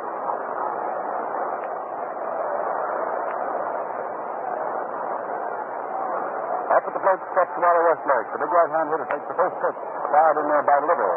It's low for ball 1. Westlake came up in the second inning, his first time up to the plate today, and grounded for left side, being thrown out by shortstop Irvin. Liddle from Mount Carmel, Illinois. Spins the next pitch in there. The fastball is it. Swing's good for a called strike. 1 ball and 1 strike on Wally Westlake. The totals, in case you're keeping them with us here this afternoon, are 7 runs, 8 hits, no errors for the Giants, and going back 5 times. And for the Cleveland Indians, no runs, 1 hit, and 2 errors. Westlake, after the next pitch, cuts a high foul ball after the right of the screen, coming back by the spectators and into the crowd. Strike 2 on Wally. 1 ball and 2 strikes. We were talking yesterday about a team that had won 3 games in the World Series. They had won 3 games, they hadn't gone on to lose it. And several wires had come along to say that that was false. We'll tell you why it isn't in a moment. Curveball to Wally Westlake is swung on. There's a high pop-up off the first baseline. They're just in foul territory outside of first. The catch is made by first baseman Waddy Luckman.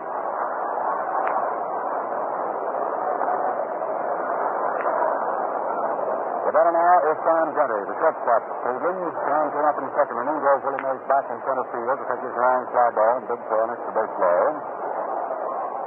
We said that no team had ever lost 3 ball games and then come back to win. That's the first 3.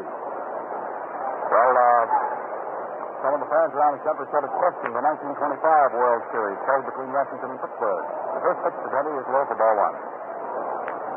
But if you'll go back to the World Series record book, published by Gillette, you'll find it to be true.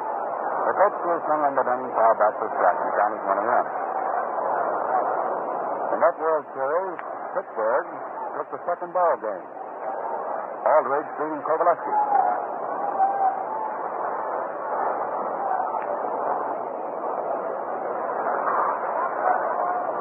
Now we're set. Down comes the pitch. Gundy swings on it. Hits another high looping foul ball out to the right of the plate. That swings it back into the customer's out of play. The count on Sam Gundy is 1 ball, 2 strikes, 2 down. Last half of the 5th inning. Nobody on for Cleveland, and the score standing New York 7 and Cleveland nothing. John Liddle, not a surprise starter, but certainly a surprise to the Indians the way he was pitched here this afternoon. He's given up only 1 base hit. That's when Vic Worth got a double, as Jimmy told you in the second inning, hit in the alley in right center field, all the way back to the fence. That's the only base blow of John Liddle.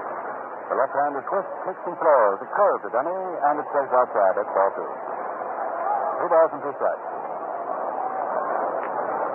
If I remember rightly, the score in that second game of the World Series in 1925, Pittsburgh and Washington, was 4-3 in favor of Pittsburgh. The big deep in the record books, I think you'll find it was Aldridge and Kovaleski. The pitch is swung on by Denny. A bounding ball off the plate. Down first base it goes. There is Liddle trying to cover at first base, taking the pass from Waddy Luckman, and it's not in time. It's not in time. Or did the throw pull Liddle off? Well, we're now in a minute where it's going to go as an error or base hit. Waiting for the official scores to give us the verdict. It's going to be an error, but to whom is the error charged? On the throw, or is it charged on the pitcher? It's charged apparently on the throw. It's charged on the pitcher. Thank you very much, Mr. Jones. Charged on the pitcher. So Sam Gundy is the runner at first base. John Liddle failing to touch first base as he took Waddy Luckman's throw. Well, we have the first giant error here this afternoon, charged at the pitcher Liddle. Now Liddle is ready to pitch to Jim Hegan. He dives, and Jim takes a let-up curveball, 3 ball for a strike. Jimmy told you earlier in the broadcast, John Liddle is known as a spot or pinpoint pitcher, and he does a lot of his pitching low, right down to the knees. Now they step to the pitch. Here he comes. He swings on it and laces it back a second. There is Davy Williams over. Bobbles the ball, and all hands are safe. They made a nice knockdown, but couldn't come up with it. They could not come up with the ball. So the Indians have runners at first and second. And now once again we go to Mr. McCullough, Mr. Jones, or Mr. Clemente to see what they've decided on this play. It was a hard smash back at second base. Davy Williams over, knocked it down, made a nice play of it. And he is being charged with the error as when he tried to pull the ball out of his glove to make the throw, he dropped it on the infield. So Hank Majeski comes up now to bat for Majeski.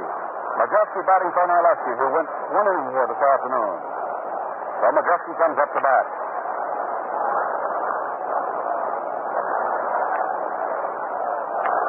The Indians are trying to make a little hay here while the sun shines on Municipal Stadium. And here in the last half of the fifth inning, up comes Majeski. Hank Majeski to bat for pitcher Ray Majeski.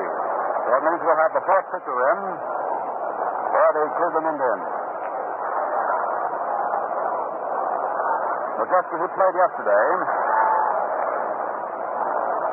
coming up to the plate right now. He has no batting percentage. He is 0 for 5 in 3 games. Swings on the first pitch and fouls it back to the screen.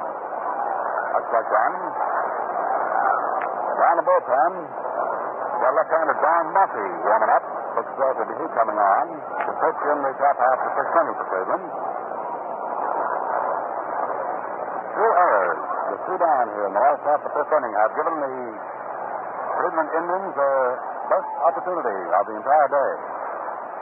One error charged to the pitcher, Liddle. The other one charged to the second baseman, Williams. Now Liddle in trouble. Delivers. Majeski swings, hits a long drive deep in the left field. There's a pretty well hit there. Irvin leaps. He can't get it. It's a home run for Majeski.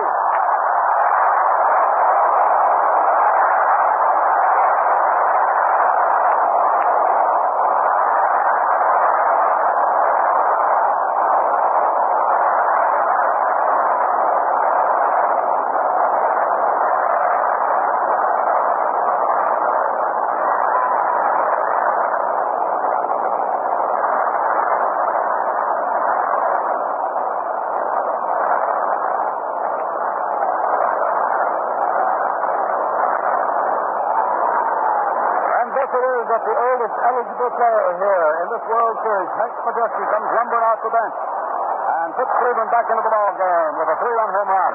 It's now 7-3 over the Giants. As Al Smith steps up here for the Cleveland Indians with 2 down and the bases empty and takes the first pitch low for ball 1. A hard smash by Hank Majeski. That'll be the 3rd home run for Cleveland in the series. The pitch to plate is taken high and off the shoulder by Smith. That's ball 2. And we have double-barreled activity down in the bullpen for the New York Giants. We've got a right-hander up there throwing and have a left hand in a moment. John Liddle, he's almost invincible up until his 5th inning. And suddenly he has been touched. 2 errors, of course. Opened the door. These runs will not be earned. They could sink $1 million of them in here in the 5th inning, will not be earned. Down comes the pitch to Smith to throw. That's ball 3. So we've had 2 pinch-hit home runs in this World Series. One by Dusty Rhodes of the Giants in the first game, and here Majeski this afternoon, electrifying the thousands here at Municipal Stadium in Cleveland with a 30-run home run, cranked over the left field barrier. Monty Irvin went high and couldn't make the catch. That ball was hit about 380 feet from home plate. Al Smith, who has hit one of the home runs for Cleveland in the series, is up at the plate now. The 3-0 pitch to him is a fastball late in there for a strike.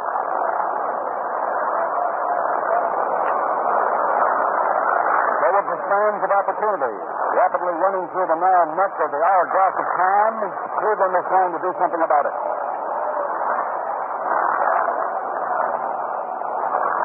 Little makes this pitch to the plate. There's the fastball. Taken on the outside corner for called strike 2. 2 balls, 2 strikes. That's the same number that Al Smith wears on the back of his uniform shirt, number 32. Looking up at the plate, right-hand hitter. Stands in guard, that plate title. Now down Little gets set with his 3-2 pitch. Down at whistles. Pitch.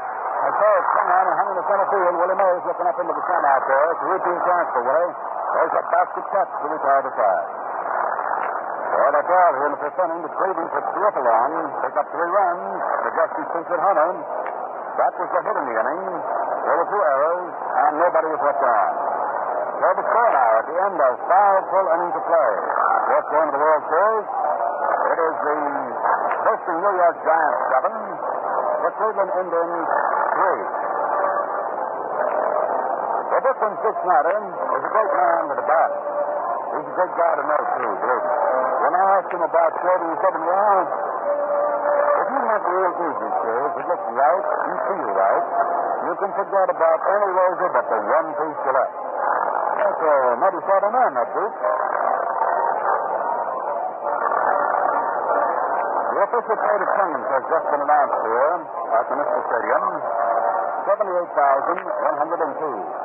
78,102 paid here this afternoon. For the 4 games in the series, the attendance has reached 261,507. Don Mossy comes in to pitch for the Cleveland Indians now. Don Mossy, who is a left-hander. Don Mossy from Redwood City, California, 6'1", 190 pounds. As far as working in this series is concerned, Don Mossy has appeared in 2 ball games. He's pitched 2 innings. He's given up 2 hits, struck out 1 man. Coming up to the third half of the New York Giants, Buddy Luckman. It's a 7-4 ball game, and very suddenly Cleveland exploded in the last half of the 5th inning. And with 2 down, 2 errors were committed by the New York Giants, allowing 2 men to get on, and then Hank Majeski came up to hit for Lefty and cracked a home run over the left field wall. Now Mossy's ready. Pitches to Buddy Luckman. He swings and foul tips it, beating it down into the ground for strike 1. Don Mossy on here to pitch in the 6th inning. It's not his ball game as it now stands, but it could be.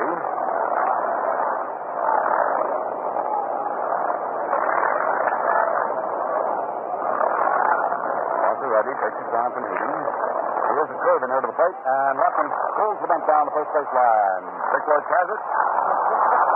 Just as Jeffy Luckman goes to first base, he stops. Dick Lloyd reaches out, tags him on the uniform block where it says New York. And that's all for Luckman.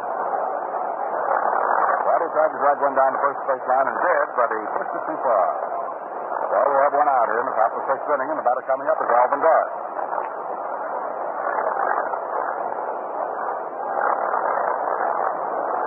Alvin Dark has had 2 base hits in 3 times, 2 singles to left field.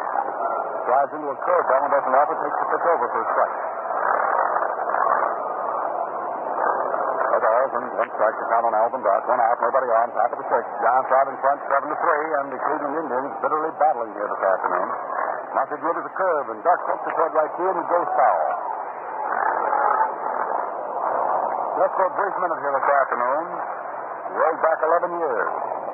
As Jimmy Dudley told you, Hal Newhouser came on to pitch.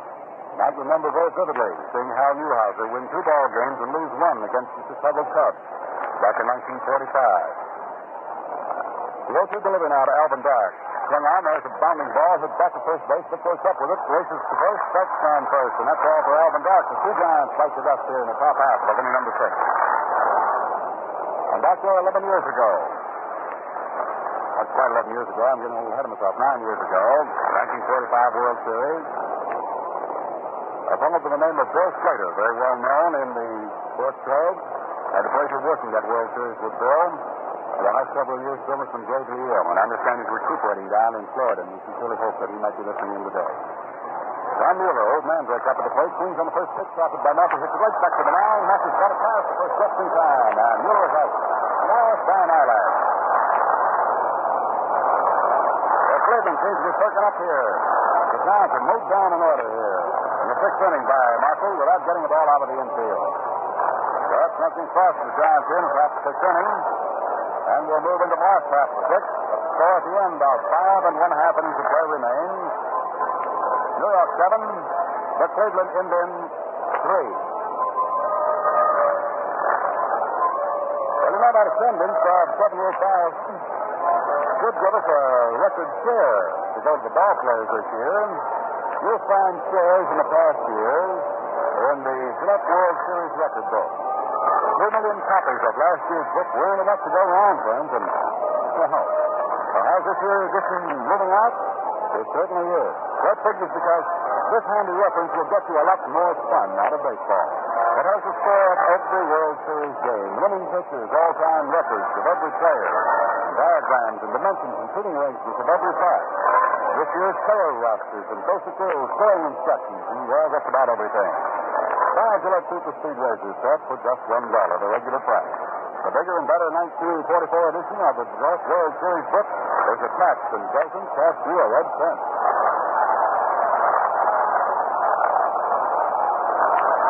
Last half of the sixth inning, Bobby Avila, the Pepton crowd of Veracruz, comes up to the plate here for the Cleveland Indians. And, of course, anticipating that perhaps the Cleveland Indians have snapped out of their lethargy, the fans start the last half of the sixth inning with Bobby Avila coming up with a round of applause. Liddle fires the first pitch to Avila and gets it over at the waist for a called strike. Avila is 0 for 2 this afternoon. He is 2 for 13 for the entire series. 2 hits for 13 at bat. Bobby batting right-handed, standing just off the plate. Holds up that way down to the knob. Liddle spins the pitch in, and the Avila swings on it. There's a high fly ball hanging center field. Willie Mays, after he's left the center, waits for it to come down. He's got it. So there's out number 1. 1 out in the bottom of the sixth inning. The batter coming up to the plate is Larry Doby. Around Cleveland here for a long time, he was known as the fence buster. Doby this year led the ball club in home runs, runs batted in. So far in this series, Doby has had 2 base hits for 14 times at bat. Liddle throws the fastball to him and picks up the knees on the outside corner for a called strike. Doby has struck out a total of 4 times, is walked twice. Larry levels that bat off, left-hand hitter, burns at the knees. Liddle throwing, puts a swing on. There's a bounding ball hit right to the mound. Liddle is off, field fires to first, and Doby is out. Well, the Indians quickly have 2 men erased here in the bottom of the sixth inning. The batter coming up is Rosen. Flip hasn't hit a ball out of the infield in 2 times yet. He was thrown out in the second inning by second baseman Davey Williams. And in the fourth inning, he retired the side by grounding the shortstop Alvin Dutt. Rosen playing despite a bad diameter. Gets that bat to flip in. Liddle throws up the big curveball and it's high. Right off the peak of the cap for ball 1.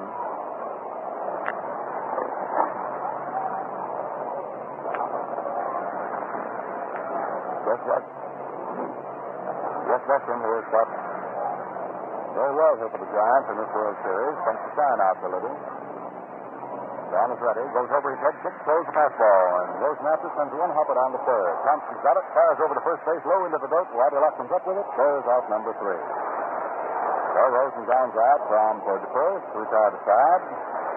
Nothing across at the Cleveland in the last half of the sixth inning. And the score at the end of 6 full innings of play. There's New York 7 and the Cleveland Indians 3. Well, if the Indians should come back and take today's game, their all-time World Series record will be 10-1 and 7 lost for a percentage of .588. So that is topped by the Yankees, who have won 71 and lost 35 for a percentage of .670. Well, that's in the Gillette World Series record book. And to check me on that now. 7. Going into the top of the 7th inning, it's going to be May Thompson Williams. Getting back 1, 2, 3, 4, 5, 6 pitches. 6 pitches in the last half of the sixth inning. Bob George got the shortest inning we've had in the series so far. 6 pitches.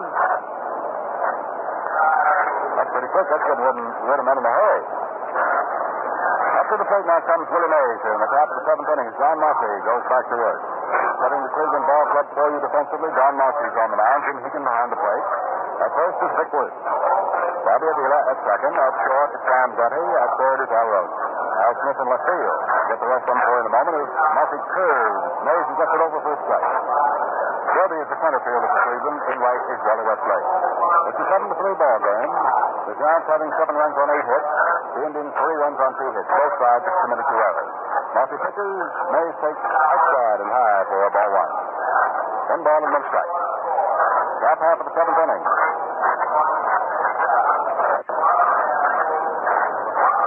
Mueller standing in tight against the plate. His eyes spread apart, holds that bat down to the knob. Mays hasn't blasted that ball as I expected he might in the series, but he hit family. Next pass pitch outside from Mossy. Run the count 2-1. 2 balls and 1 strike. The outfield fans around the left for Willie Mays, blazing deep. For quite a while during the regular season, he thought he had an opportunity of breaking the home run record set by Babe Ruth. Pitch to him, this time is outside for ball 3. 3-1. And just been announced here that the players' share in this World Series will amount to $244,843.60. The 3-1 pitch to Willie Mays. Fastball. Willie swings on and bounces it down back to first base. Works comes up with it, steps on first, and Willie Mays is out.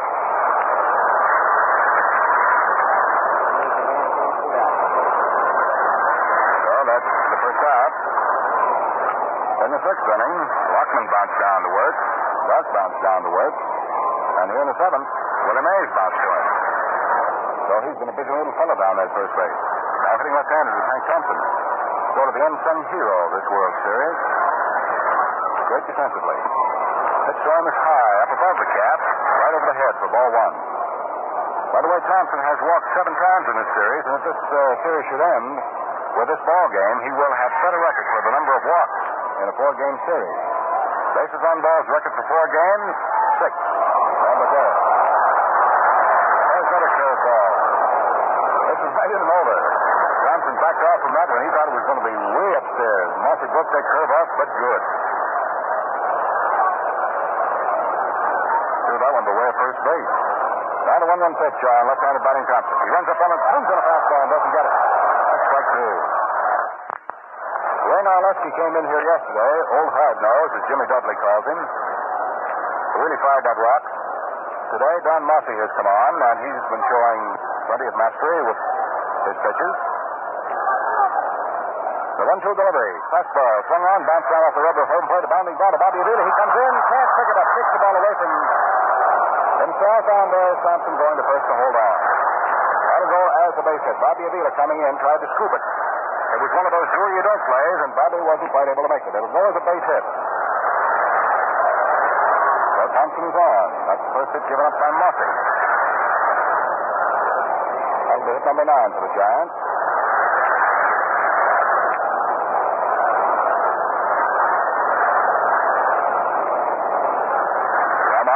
Marty Irvin with 1 out, 1 on. Mossy checks his runner, delivers a big curve to the plate. Irvin takes it outside and high for ball 1. 1 ball, no strikes. 1 on, 1 out here in the top of the 7th. The Giants lead 7-3. Irvin flails that bat back and forth, leans over the plate. Thompson leads at first. The fastball is fired by Mossy under the knees. That's ball 2. In this World Series, this guy Thompson at third base has been on 11 times. That's just about par for the course, too. See big Mike Garcia loosening up down in the Cleveland bullpen. Yesterday's starter and losing pitcher. Mossy delivers fastball. Irvin cuts at it and hits it off a handle foul. 2 balls, 1 strike. Top of the 7th inning. The Giants leading the 4 runs. The score standing 7-3. They're bidding to sweep this one in 4.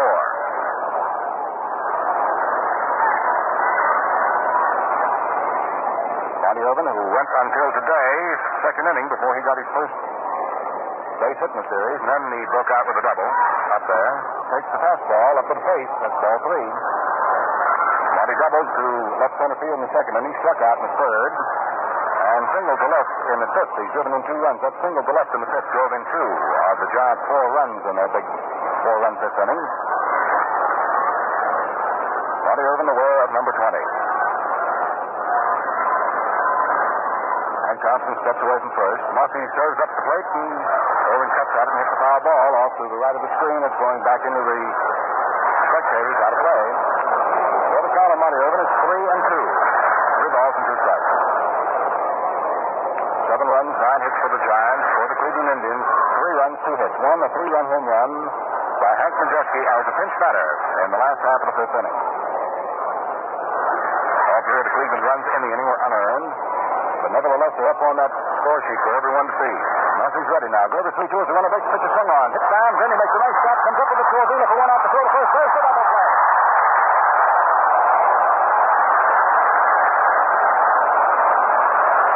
Sam Getty, utility infielder. Makes a tough one look easy.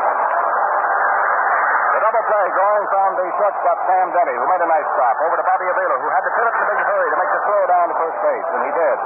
Johnson was cut on the front end of the double play that erased the side here in the top of the seventh inning. And that is the second double play the Indians have come up with in the World Series to date. The runs, one hit for the New York Giants in the top of the seventh inning.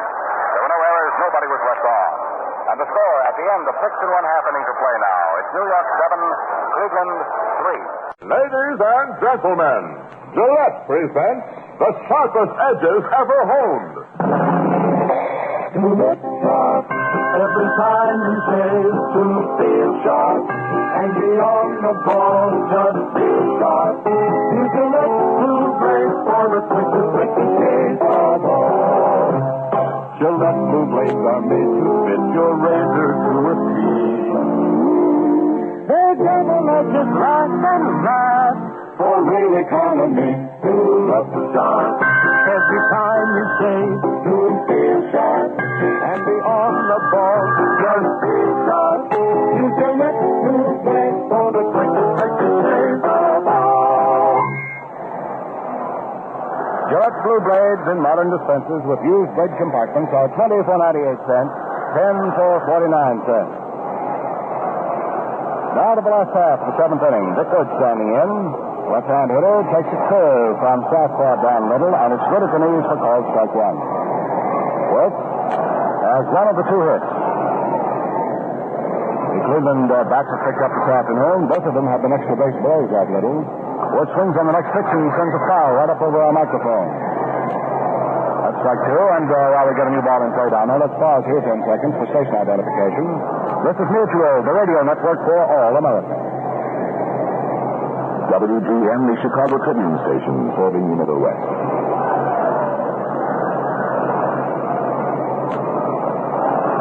Right back to the diamond here at Municipal Stadium in Cleveland. Dick Wirtz has 1 for 2 this afternoon, a double to right center. That came in the second inning. He flied to center in the first. Liddle works for a 0-2, throws the ball behind him, and behind his head. Weston leaps out to keep it from going through, and that's ball one on Wirtz. Wirtz will be followed by Wally Westlake and then by Sam Denny. Liddle perspiring down there on the mound. Shoulders of the gray uniform, saturated. Little fellow gives you the impression he's rather bow-legged. Wirtz takes time, steps back to dry his hands.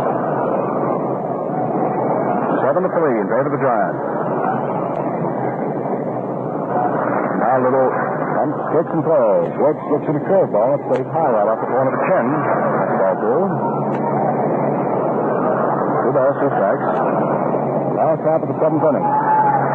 Time is growing short. Fagan. No one knows it any better than the fellas down there wearing those white home uniforms. The 2-2 pitch. An overhand curve to Wirtz. Just high above the letter. Around the bullpen, Leo DeRocher has left-hander Johnny Antonelli, who has won a ball game in this series, and Hoyt Wilhelm, who relieved here yesterday. Both warm and ready in case Liddle should stumble here in the late stages. John Liddle from Mount Carmel, Illinois, ready to make his 3-2 pitch here to Vic Wirtz, the York, Pennsylvania boy. In it rides, fastball swung on, jumped out in center field, left in there for the base hit. Wirtz is on. Wirtz the line shot single into center field. Okay, for Victor Wirtz, that's his 8th base hit. 8th base hit in 15 times up. Pick up his batting percentage by dividing 15 into 8.0. You'll have it. Wally Westlake coming up. He's 0 for 2. As the Indians are trying to surge back in this one. That's the 3rd hit off Liddle. Hit to the plate. Westlake is taken, and it's Costa. It's over for a strike.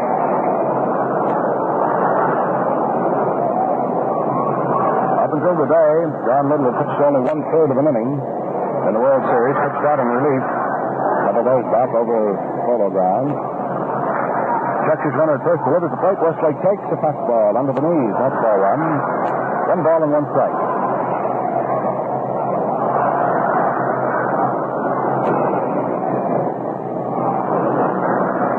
Westlake to be followed by Denny. Woods has opened the 7th with a single to center. Without authority, he was hit. Westlake swings on the next pitch and trickles one out to the left of the plate foul. 2 balls, 2 strikes on Westlake.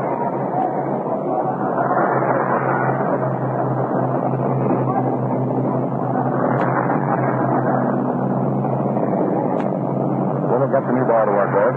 Looks around and checks his infield and outfield. Finds the outfield fan around the left. Going pretty deep for Westlake.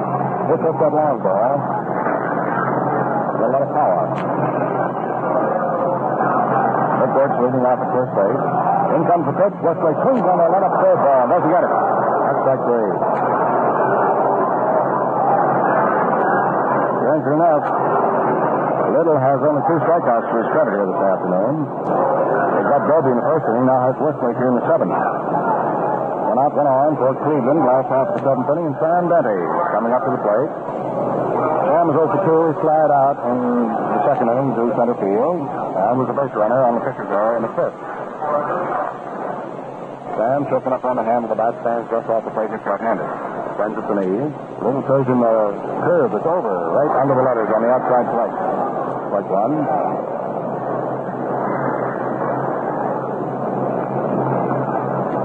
Nothing in 1. The count on Sam Denny. 1 out, 1 on. Last of the 7th. Score 7-3 in favor of New York over Cleveland. Liddle checks his runner. Works at first. Delivers the plate. Pitches in there under the knees to Denny for ball 1. 1 ball and 1 strike. Irvin mucking around out of the mound. Kicks dirt. Tugs at the peak of his cap. Steps up on the rubber. Looks down at Denty. Wirtz is not being held on by Whitey Lockman. Whitey's quite way back to his fielding depth. Now Liddle sets, kicks and throws. Fastball, swung on a miss by Denty for strike 2. I'm a little mad at himself for going at that low one.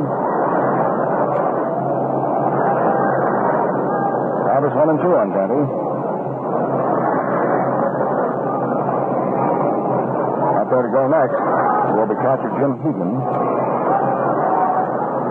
Liddle sets. Down wheels his 1-2 pitch. Swung on. There's a line drive hit out into left field. Upfield is Monty Irvin. Makes the grab. And Wirtz has to come back to first base. Then he hit the ball well, but hit right where Monty Irvin. He got his hands on it. So we have 2 outs in the last of the 7th. And Jim Hegan moving up to the plate. Jim started today. 1 for 10, hitting at 100. He had a double.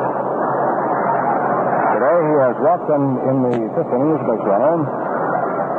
An error committed by second baseman Davey Williams. So Higgins 0 for 1 today. 1 for 11 as he stands at the plate right now.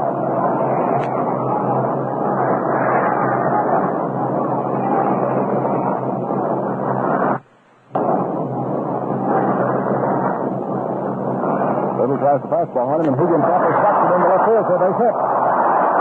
And second goes Wilkes to hold on. Monty Irvin comes up with that ball in left field and wheels it in. So with 2 down, the Indians now have runners at first and second. And scheduled to come up to the plate, John Murphy. Now let's see what Al Lopez is going to do. He's got Garcia down in the bullpen, warmed up and ready, all heated. And it looks as though Rudy Regalado is coming up to bat. Here's the announcement.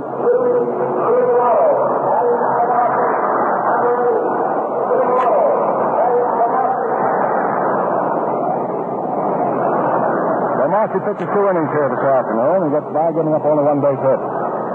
Rudy Regalado is coming on.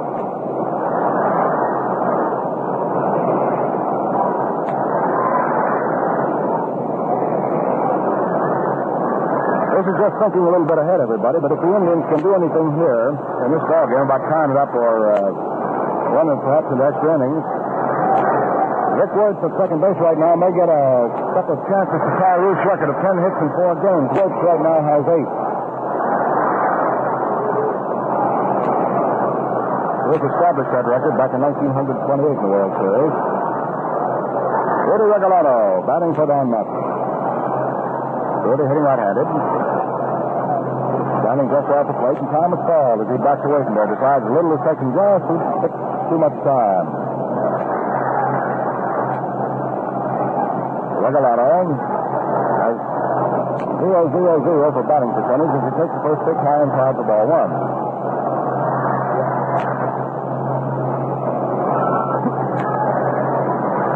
Cleveland is first to second. Two down, last half of the seventh. 7-3 in favor of the Giants. Cleveland making their bid.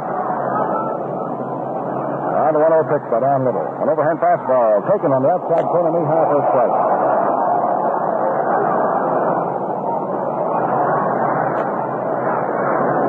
One ball, one strike on pinch batter Rudy Regalado. Woods ready to set sail at second. Keegan ready to step off at first. Regalado leans over. Liddle comes in with a fastball. Tom hit right back to the middle in the center field for a base hit. Woods coming around third. Willie Mays still goes to third. There goes Keegan into third. And we have runners at first and third and run scored.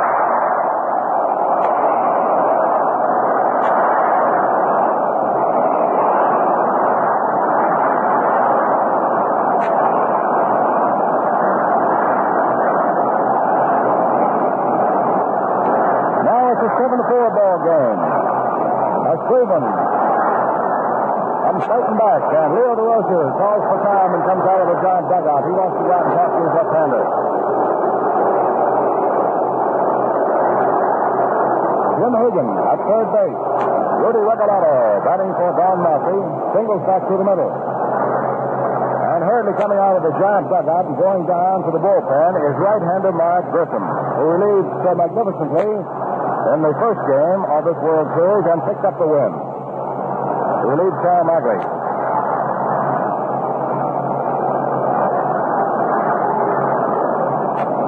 And he was one of the pitchers that relieved Magley. And Leo DeRosa is going to call on Hope Wilhelm. Hope Wilhelm is coming on. He relieved here yesterday. And Hope Wilhelm is coming on to pitch here in the seventh inning. John Liddle, who pitched magnificently up until the fifth, had the ball game fall apart a little on him in the fifth inning. And Cleveland scored 3 runs after 2 were out, 2 errors committed, allowed 2 men on, and Hank Majeski came up to hit a 3-run home run for the Cleveland Indians to get them back in the ball game. Then the sixth inning was rather routine. In the seventh inning here, it has been trouble again for Don Liddle, so he goes out of there after having pitched 6 2/3 innings of ball. He's given up 4 runs. He's given up 4 base hits. He's walked 1 man, struck out 2 wild, pitched 1 time. But the 2 men on the bases right now are the responsibility of the now departing Don Liddle of Mount Carmel, Illinois. There's a round of applause for him. He pitched a good ball game today.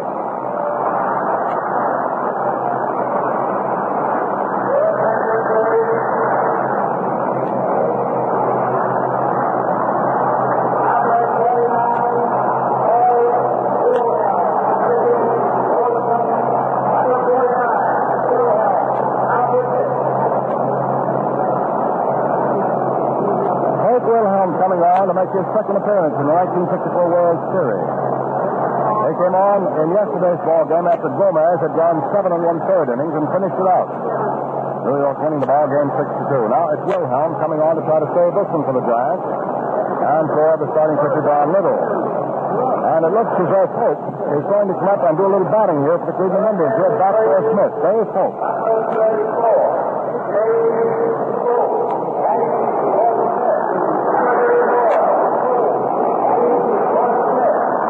Pope, a left-hand hitter, coming on to bat for Al Smith, a right-hander. Pope may stay in the ball game to play out in left field, or we may have a realignment of the outfield positions for Cleveland. Well, let's see. It's a 7-4 ball game, and the guy stepping up to the plate Pope represents the tying run for Cleveland. Hagan is at third.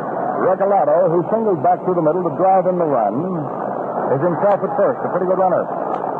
Well, this new left-hander Dave Pope is coming up now. Let's see what happens with him with 2 down and 2 on. Last half of the 7th inning. Cleveland making their move here in the 7th, trying to do the same thing they did in the 5th inning.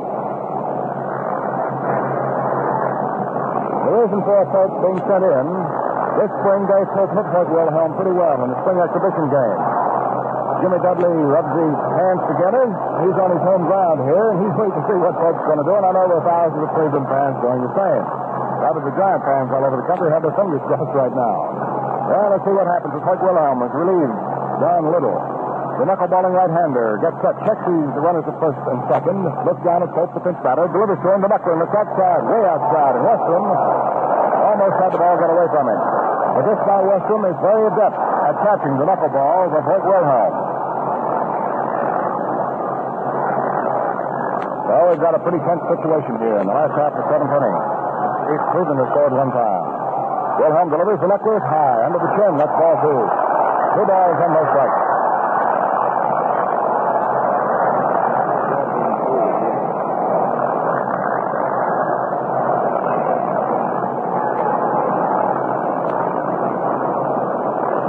Time is called while a ball is retrieved out in right field and got away from the bullpen crew working for Cleveland.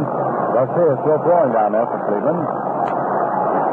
There will be heat coming on here for Cleveland in the top of the 8th inning. Hoyt Wilhelm with runners at first and third. Second is open. Delivers to Pope. The knuckleball. Punch foul up to the left of us now, and it comes almost into the broadcasting booth. 2 balls, 1 strike on Pope. He tried to hold up on his swing that time, but it had gone too far around, so it followed through and took the ball foul. 2 balls, 1 strike. Wilhelm, the way of number 49, a visit to the Rosenbag. Serious face young fellow steps up, takes his time from Western, checks his runners. Higgins steps out third. Regalado out first. Down comes the pitch, and knuckleball swung on, and again punch foul. This one out to the third base line, way back into the second tier out of play. The count rides to 2 balls and 2 strikes on Dave Pope, batting for Al Smith, the leadoff man for Cleveland. Regalado batted from Massey and hammered a run in by whipping his finger right back through the middle. Liddle gave up 4 runs and 5 hits. He's responsible for the 2 men on right now. Hoyt Wilhelm trying to stem the tide. Put out the fire. 2-2 pitch now to Dave Pope, a left-hand hitter. Then it rides, a knuckleball, swung on and punch foul again. This one down the left field line. That goes into the crowd out of play. Now it stays at 2-2, so Pope fouling him off. He's giving Wilhelm a workout.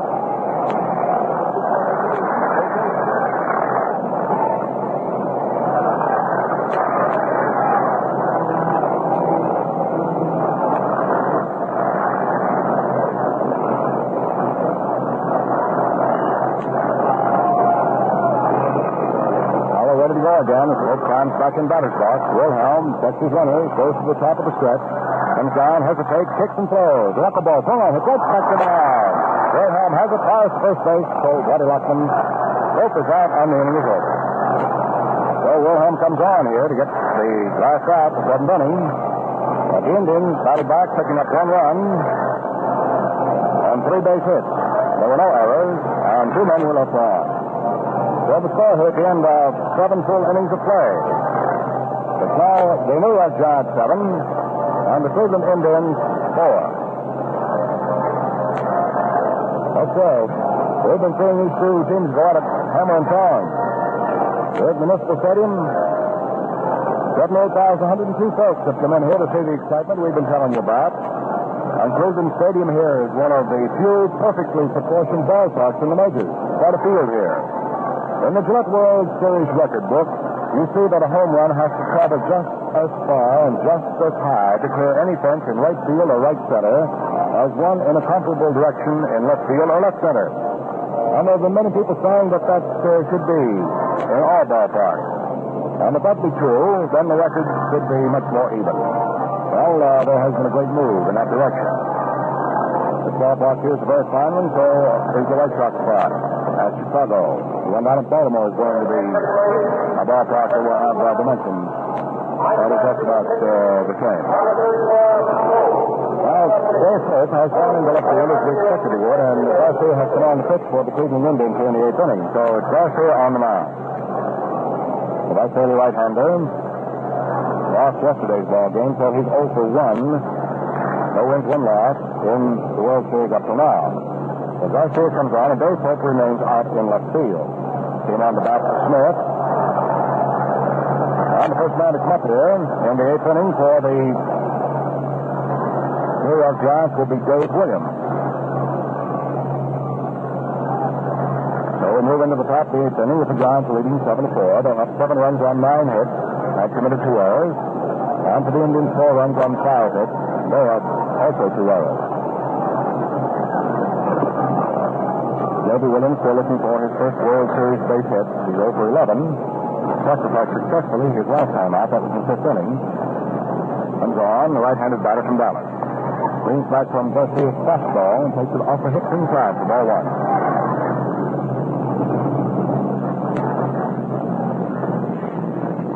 Garcia, going around the plate is the big bear. Kicks and throws. Another fastball. Williams swats the foul off to the right of the plate. Goes way back up into the second tier. 1 ball and 1 strike. Top of inning number 8. Giants out in front for 3 runs. Trying to wind this one up. Garcia throws an overhand curve. It's in there for strikes, and the count is 1-2 on Williams. 1 ball and 2 strikes. Westman is on deck to go next. Followed by the pitcher, Wilhelm. Garcia throws. Gets his curve in there low. That's ball 2.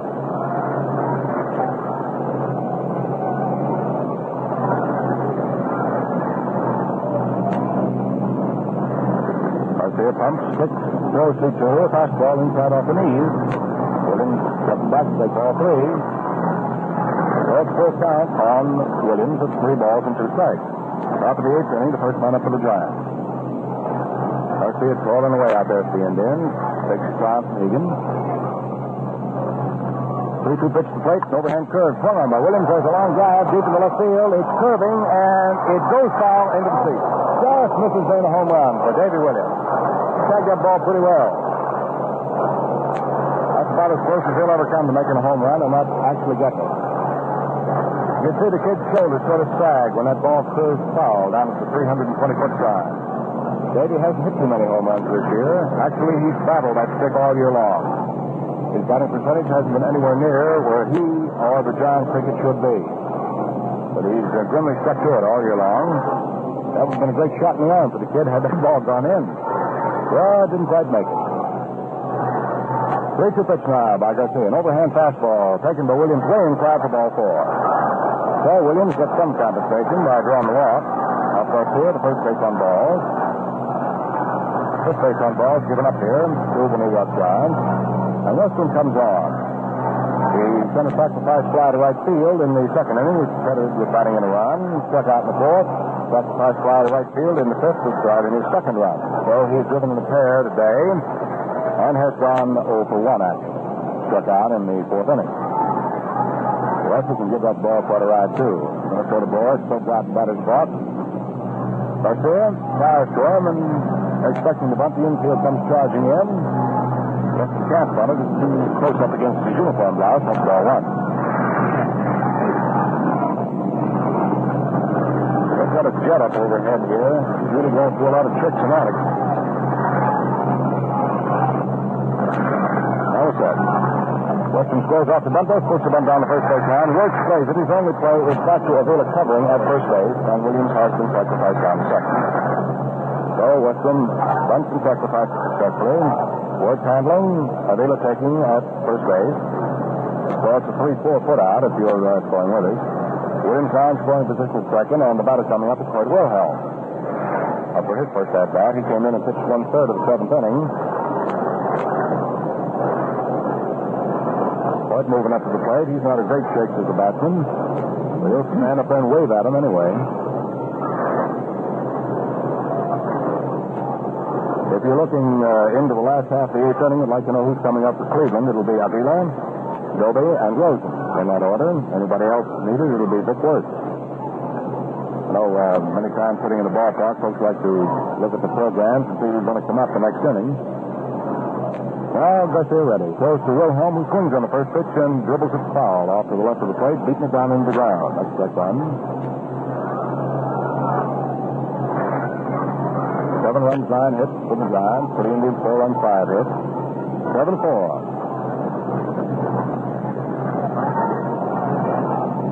Now the set. Garcia overhands the pitch. Fastball fired to the knee to Wilhelm for a strike.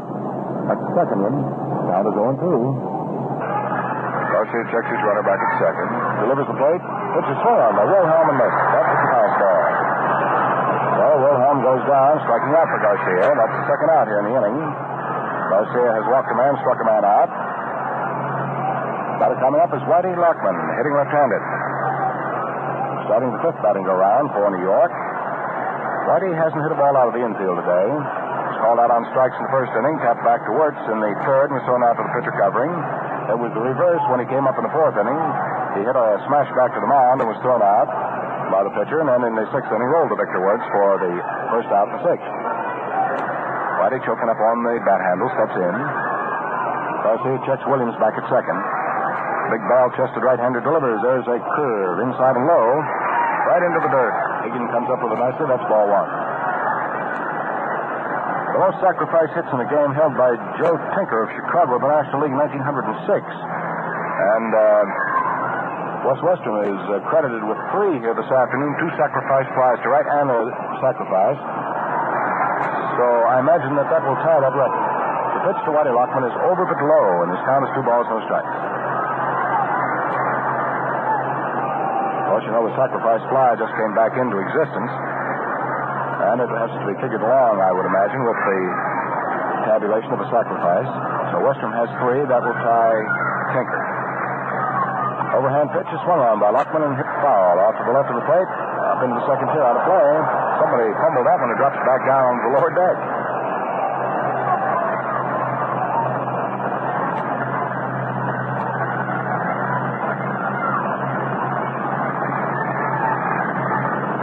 Ball 1 strike count on Lockman. 2 down. Davy Williams still at second. In comes the pitch. Lockman takes it low. That's ball 3. 3 and 1.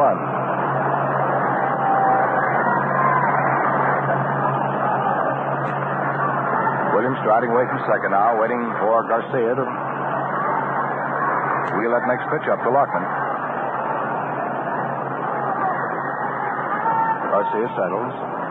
Looks at his runner, then delivers the plate, an overhand curve. Lockman swings on it, hits a high fly ball to deep right field. Wally Westlake back on the center track under it, makes the catch to retire the side. Well, that's all here in the 8th inning for the Giants. No runs, no hits. There were no Cleveland errors. 1 man, the 6th man to be left on to the Giants, and going about 8 times. So the score at the end of 7 1/2 innings of play. It's New York 7 and Cleveland 4. For men, the one way to get crisp, invigorating shaves that look fresh and feel that way, too, is with shaving cream and a Gillette razor. Now, that's why 9 million Gillette razors were bought last year in these United States alone. Just think of it. That means 1 for every 6 men who shave. Enough for the 1 million or more young men who begin shaving each year, plus the men who discard other razors that don't give the comfort and convenience of the modern Gillette Super Speed. To pick you up and make you look on top, you can't match a Gillette shave. Buy a one-piece Gillette Super Speed razor that shaves so easily, changes blades so quickly, and cleans simply by rinsing. Complete with blue blade dispenser and styrene travel case, it's $1. And hold everything. With it, you'll get the new Gillette World Series record book free. Now to the last half of inning number 8 here. Cleveland has a total of just 6 more outs remaining to do something about a 3-run deficit. And as we told you, the last half of the 8th inning will find Bobby Avila, Larry Doby, and Al Rosen coming up in that order. Bud Wilhelm has his work cut out for him if he's to hold this one. And a round of applause for Bobby Avila as he steps up to the plate. The folks here at Cleveland trying to get something started and cooked up. Wilhelm, the knuckleballer, delivers, and there is that knuckler. It's high inside to Avila for ball 1.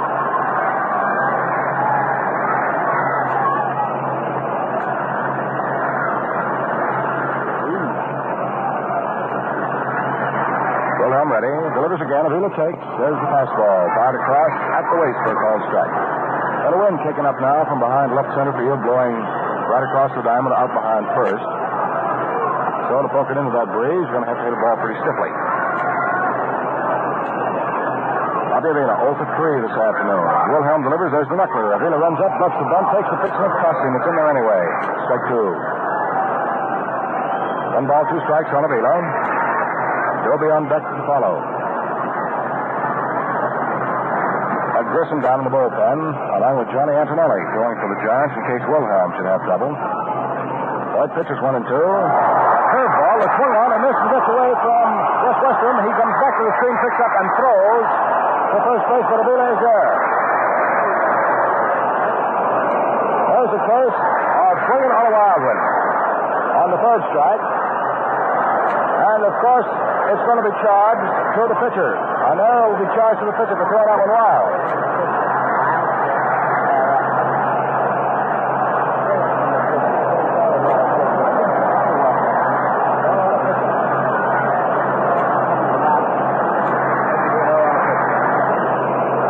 So, Herc Wilhelm is charged with the error. Throwing that one wild, way back to the screen. Weston couldn't hold it. On strike 3. Avila went down to first. Up the third is Doby, takes the first pitch in there for a strike. So Avila is on at first base.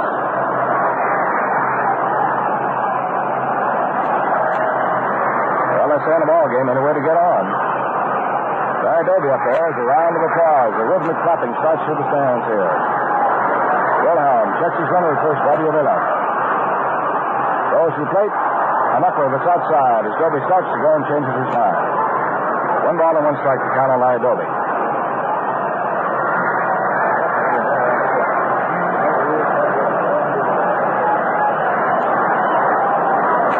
One ball, 1 strike count on Doby. Wilhelm in trouble by his own making. Delivers a knuckler. Doby takes it low into the dirt. That's ball 2. 2 balls and 1 strike.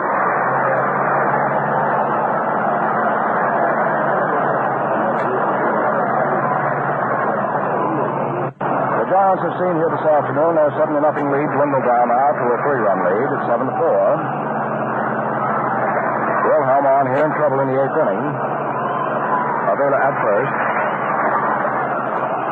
Doby is on deck here on at the plate. Takes the pitch outside. It's ball 3. 2 balls, 1 strike on Doby. Now the bullpen, it's Grissom and Johnny Antonelli throwing hard. Getting ready for the Giants. Now, one thing about it, these Indians haven't given up here this afternoon. They're battling. Wilhelm ready for the 3-1 pitch. And it drags. Fastball swing and a miss. Ball strike 2. So instead of his knuckler, Wilhelm came in with his fastball. 3 and 2 is the count on Doby.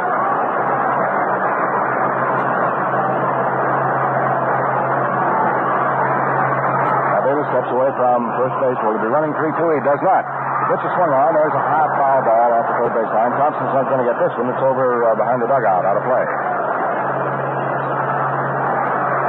Avila playing it safely down there at first base.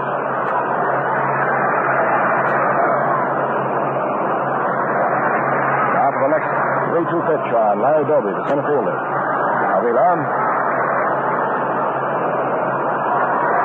steps out at first. Doby waits. Wilhelm delivers. There goes the runner. Pitch is swung on. Look out, fellas. Well, there's one to rip right through the broadcasting booth. Didn't hit you, did it, Jimmy? How about you? Scared you all right? Okay, fellas? I thought sure it hit somebody. Ripped right through the broadcasting booth. Almost hit our statistician, Frank Zuzolo, in the face. 2-2 pitch now, coming up for Larry Doby. Wilhelm ready, checks his runner, throws over first base to keep Avila close. Bobby was running on that last 3-2 delivery. So was the crew up here in the broadcasting booth running. The pitch, throwing a break, pitch swung on. There's a line drive deep in the center field.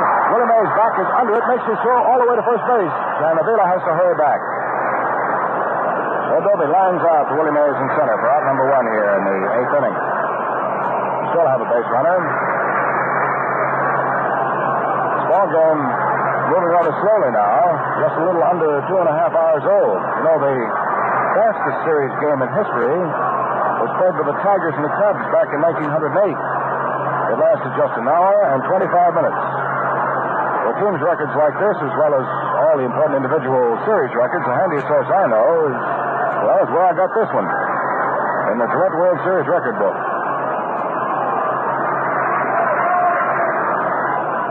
Wilhelm ready. Pitch to Flip Rosen. He does. The right-hand hitter takes a curve inside under the chin for ball one. Now Rosen, who hasn't cracked the ball out of the infield this afternoon, has gone 0 for 3. Runner at first, one out, last half of the eighth. 7-4 in favor of New York. Knuckleball swung on to Rosen, hammered into left center field. It's in there for the base hit. Bobby Avila's fast second. He's on his way, coming into third. Willie Mays up and the ball throws in. Avila slides, he's safe at third. Rosen has singled.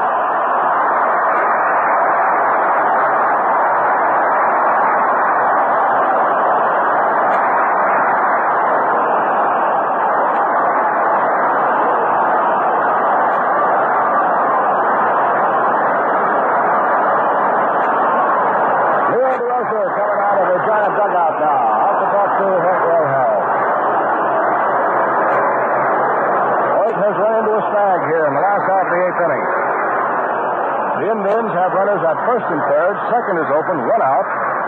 Vic Wirtz is scheduled to be the batter, and Leo Durocher says, let me go out there and talk to my pitcher. Down in the bullpen, it's Grissom and Antonelli, both warmed and ready, should Durocher need either one of them. And I think he's going to bring in Johnny Antonelli. Yep, here he comes. Johnny Antonelli is going to be called upon as the fireman here this afternoon. So Wilhelm pitched 1/3 of the seventh inning, pitched 1/3 of the eighth inning. He's pitched 2/3 of an inning. Coming on will be Johnny Antonelli.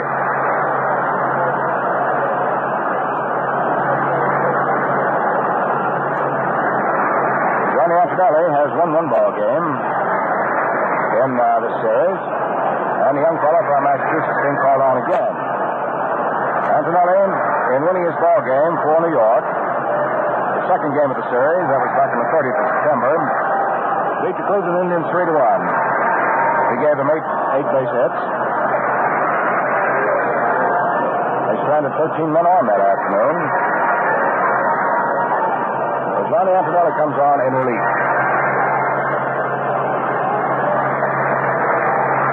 That's it. Business is picking up in the wigwam.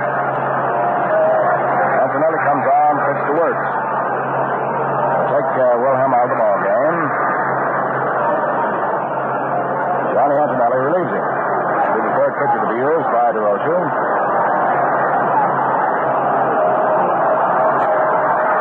Antonelli throwing a few warm-up pitches down from the mound now. The row of number 43. There's quite a lot of difference. Johnny Antonelli's a fastball pitcher. Got a good curve and a good slider. Weston has been down there catching the knuckleballs of Fred Wilhelm. Well, Jimmy Dudley, you said before this ball game started that we could expect a lot of fireworks. I guess you're absolutely right.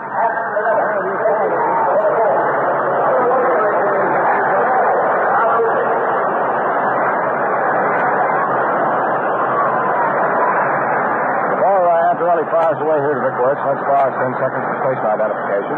This is Mutual, the radio network for all America. This is WGN, your exclusive World Series station in Chicago.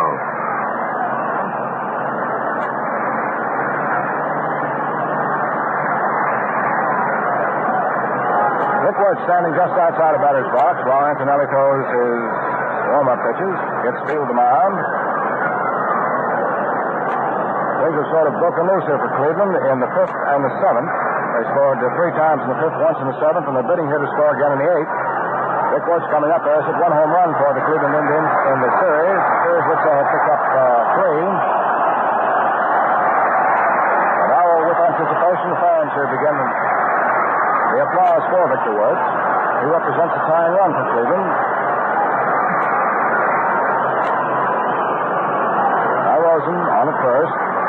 Bobby Avila at third with 1 out and second open. Score is 7-4 in favor of the Giants. The Indians make it come right down to the wire.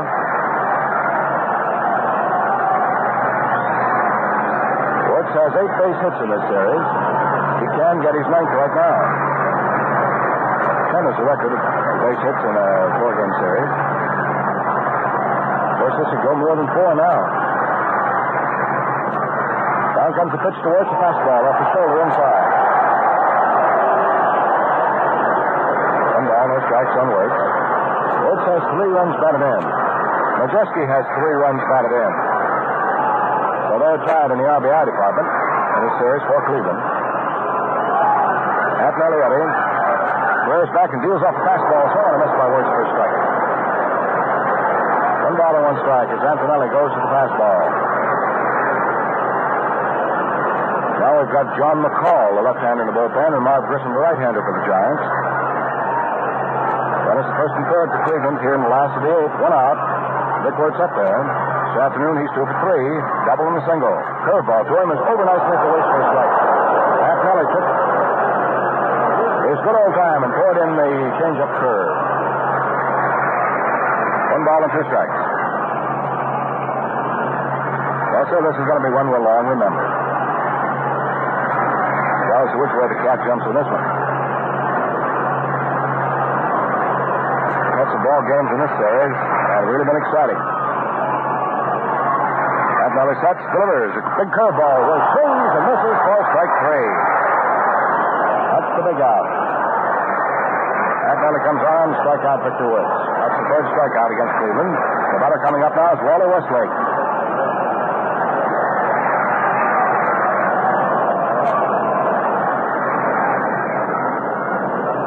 Western steps out in front of the plate and shouts words of encouragement to Johnny Antonelli. Liddle standing at 3rd base, ready to step off now. While Laughlin goes back to his fielding depth and allows Al Rosen to take his lead at first. And now he settles down into position, checks his runners. Wheels the pitch into the plate, and Westlake takes it low and outside for ball 1. Last half of the 8th inning, Cleveland, 2 men on, 2 down. Score 7-4 in favor of the New York Giants. They're trying to sweep this series in 4. Antonelli sets, kicks, throws a let-up curveball, slam foul down the 3rd baseline. Westlake's count, 1 ball and 1 strike.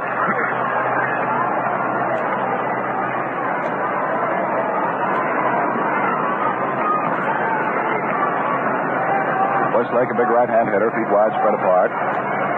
Stands about 3/4 deep at the plate. Pretty much close up on it. Antonelli asks Westrom for the sign again and gets it. Avila taking a slight lead at 3rd. Now lengthens that lead. Rosen at 1st. Antonelli pitches fastball. Swung on and hit foul. Goes right back into the stands. Shot on Westlake is a ball and 2 strikes. Score 7-4 in favor of the Giants.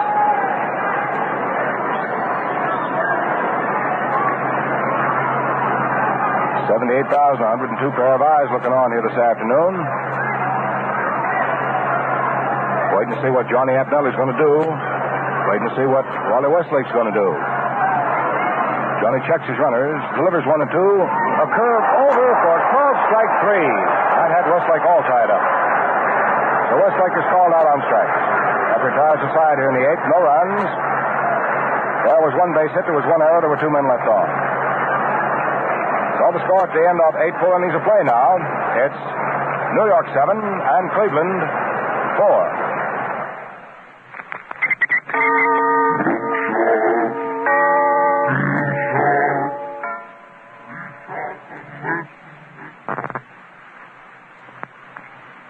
Look sharp, feel sharp, be sharp and listen, mister. How are you fixed for play?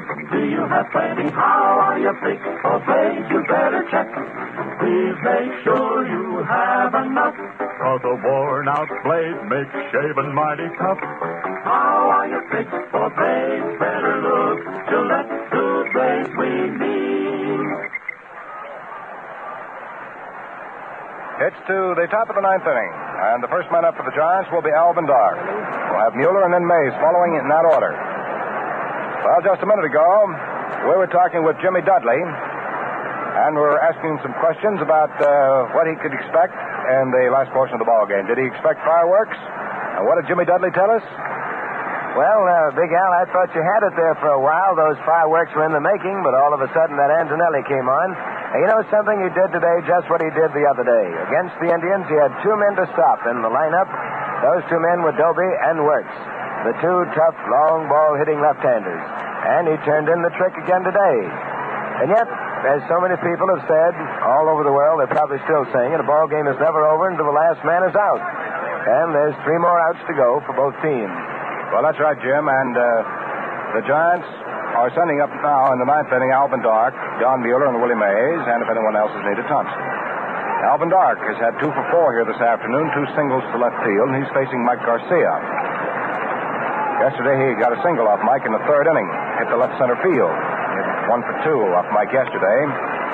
See how he fares today with the big right-hander. Michael came on in relief in the ball game.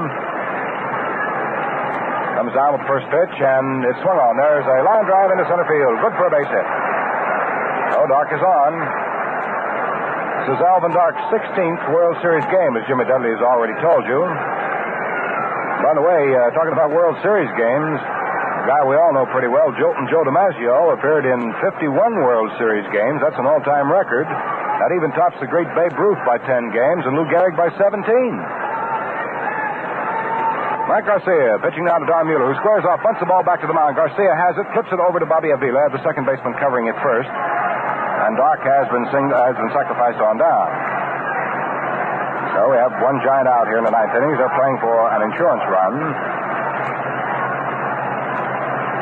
Mays coming up to the plate. Yes, sir, you can find every player's World Series record in the new Gillette World Series record book.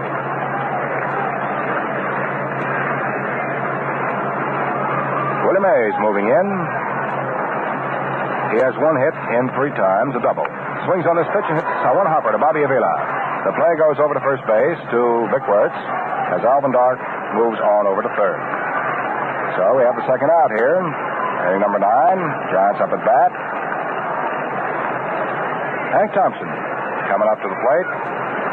Thompson, who has walked a total of 7 times. He's had 1 base hit, a scratch hit in the 7th inning. Second base. Thompson hitting left-handed. Garcia over his head, pumps, throws the fastball. And there's another bounding ball. This one hit down to second. Avila has it on the second hop, throws to first, and the inning is over. So for the Giants, they have Alvin Dark open with a single to center, but he goes to third and gets no farther. No runs, 1 hit. The Giants had 1 man left on. That was their 7th left on here this afternoon. And there were no Cleveland errors. So the score at the end of 8 1/2 innings of play. It's New York 7 and Cleveland 4. Well, when the last man is out here in this ball game, Bill Corum, one of the nation's #1 sports columnists, will make a mad dive for the press box to get up here to the broadcasting booth. He'll be primed with the expert's view of the game, not only his own, but that of the other top newspaper guys. You'll get a new picture of the game when you hear him. Stay tuned now for Bill Corum, will you?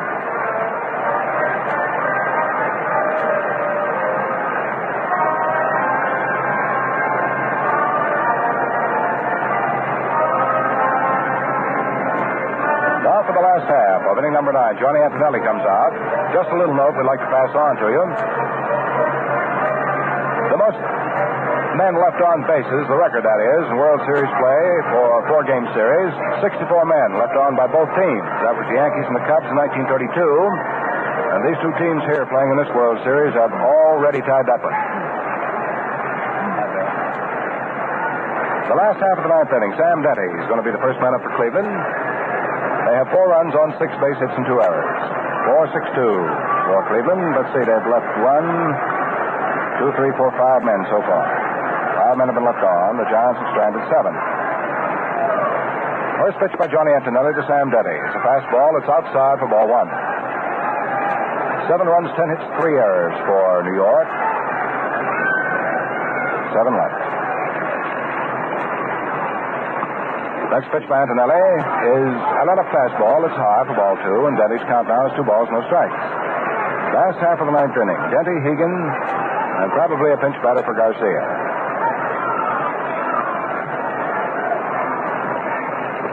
In comes the pitch to Denty. Antonelli's fastball is good at the knees for a strike.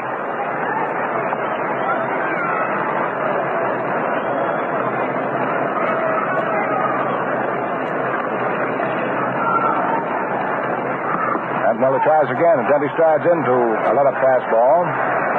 Takes it high for ball 3. 3 balls, 1 strike.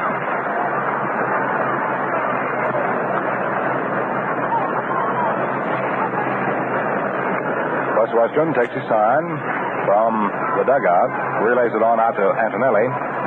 Gets down, pops the mid up as a target. Antonelli starts his pumping motion for the 3-1 pitch. Rears back, deals it off. Fastball outside for ball 4. So Sam Denny opens the ninth with a walk. Off Antonelli, that's the first base on balls, and strangely enough, only the second. The Indians have picked up here this afternoon. Batter, Jim Hagan. Leo DeRocher calls for time, comes out, wants to talk to his catcher. Not his pitcher, he wants to talk to Wes Western. Wes has caught the entire series. Ian DeRocher standing in the circle just off the left home plate. Bumping their gums together and cooking up a little strategy for Jim Hagan and the Indians. Sam Denny opened the ninth with a walk. Hagan coming up there. Hagan himself walked in the third. Was a base runner in the fifth on an error. And singled to left in the seventh. So he's had 1 for 2 today. 2 for 12 all told in the series. An overhand fastball to Jim was poured right through off the fist. Good for a strike. 2 balls, 1 strike. It's the count on Jim Hagan. Right down to the last 3 outs for Cleveland. The Sands are really running through the hourglass now. An overhand lineup pitch is swung on. A pop foul off to the right of the plate. There comes Waddy Lockman in. He calls for it, and Western falls away and allows Lockman to come all the way down from first to make the catch in foul territory. Of course, Denny holds on at first. That was a little nubber, a little pop foul off to the right of the plate. Western would have had a tough time with that one. Waddy Lockman had to jump on the ball and run it on through. Well, we're going to have a pinch batter now for Garcia. Dave Philly.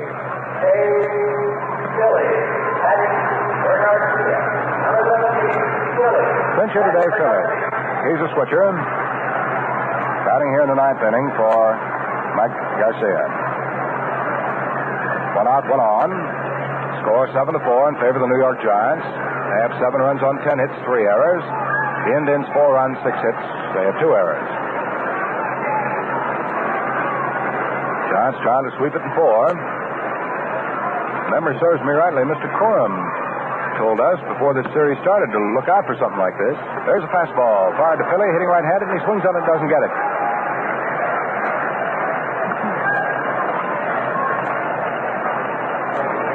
Dave Philly standing just off the plate. Keeps his feet pretty much together. Antonelli, very careful with his delivery. Looks at Denny at first. Delivers a let-up pitch to the plate. Philly swings and misses for strike 2. Dave was going to hit that one clear out into Lake Erie. Sam Denny is not being held on at first base by Waddy Lockman. So the result is that Sam can take a pretty good lead. We'd like to say once again, when we have the opportunity, that the umpires that have been assigned here have done a magnificent job in calling the plays in this series. Now the 0-2 delivery, an overhand fastball off the face. A little high for ball 1. 1 ball and 2 strikes.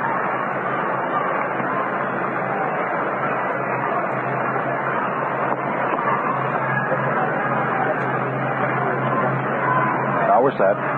Antonelli checks his runner, Denny. Delivers the play, the fastball. Philly swings and misses for strike 3. And that's all for Dave. Pinch batting for Garcia. Antonelli, strikeout number 2. The 4th man to go down in the Cleveland batting order by strikeout. Dave Pope, who batted in the 7th inning for Al Smith and stayed on the play in left field in the 8th. Maybe lifted Dale Mitchell. Yes, he is. Dale Mitchell was coming on to bat here in the 9th inning.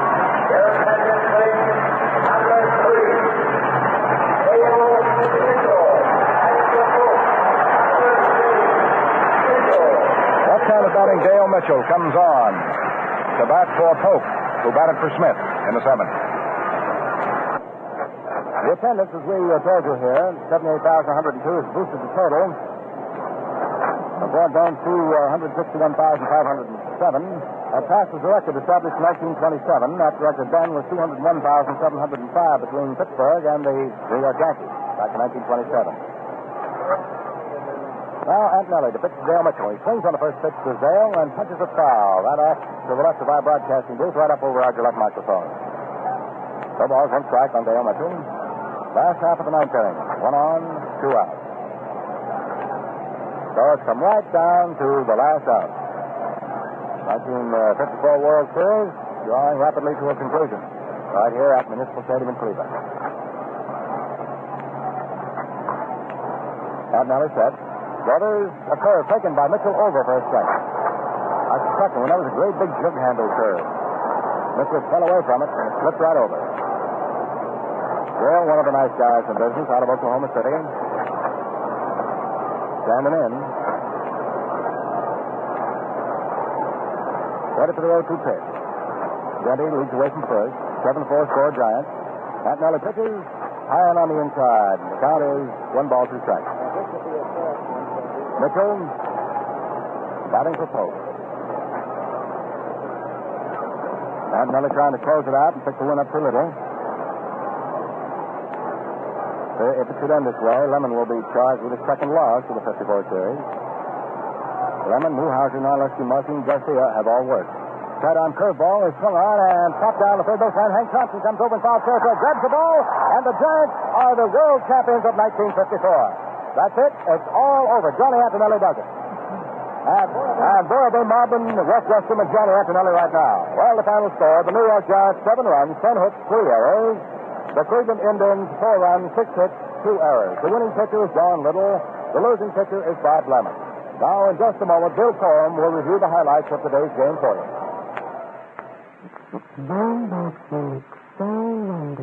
That's Viv. V-I-V. New Viv lipstick by Tony.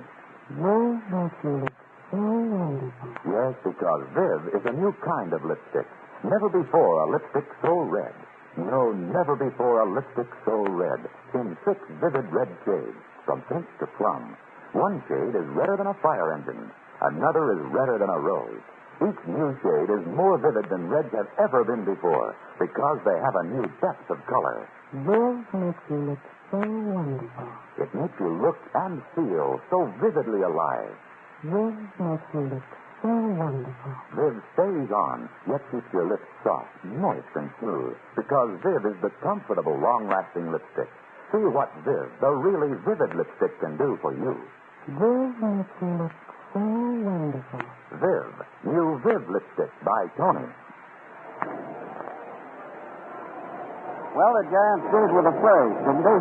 For the first time since the 1914 Miracle Braves against the Athletics, and the second time in World Series baseball history, the National League team has won a World Series in 4 straight games. There's been a couple of games, the series, where it was 4-0 in a tie, one by the American League and one by the National. No, maybe both by the National, but it doesn't matter.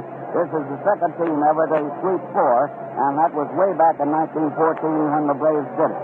This is a good ball team, if not a great one in this World Series. Fine pitching. How about that little 23-year-old kid from Massachusetts named Johnny Antonelli, who walked out there in the finish when trouble brewed, and they had to hold that lead that they had built up in the early innings to 1 point to 7-0, and struck out 3 men in the last 2 innings. The Tudor Jason in the 8th and 1 in the 9th, and then finally an easy pop-up to Hank Thompson to send the Giants home singing in the sunshine. Now I may be on you a little bit later, but right now I wish to thank our engineers, Jim Egan and Al Rainzick, our statistician, Frank Zazullo, and this program was directed and produced under the supervision of Mutual Sports Director Paul Jonas.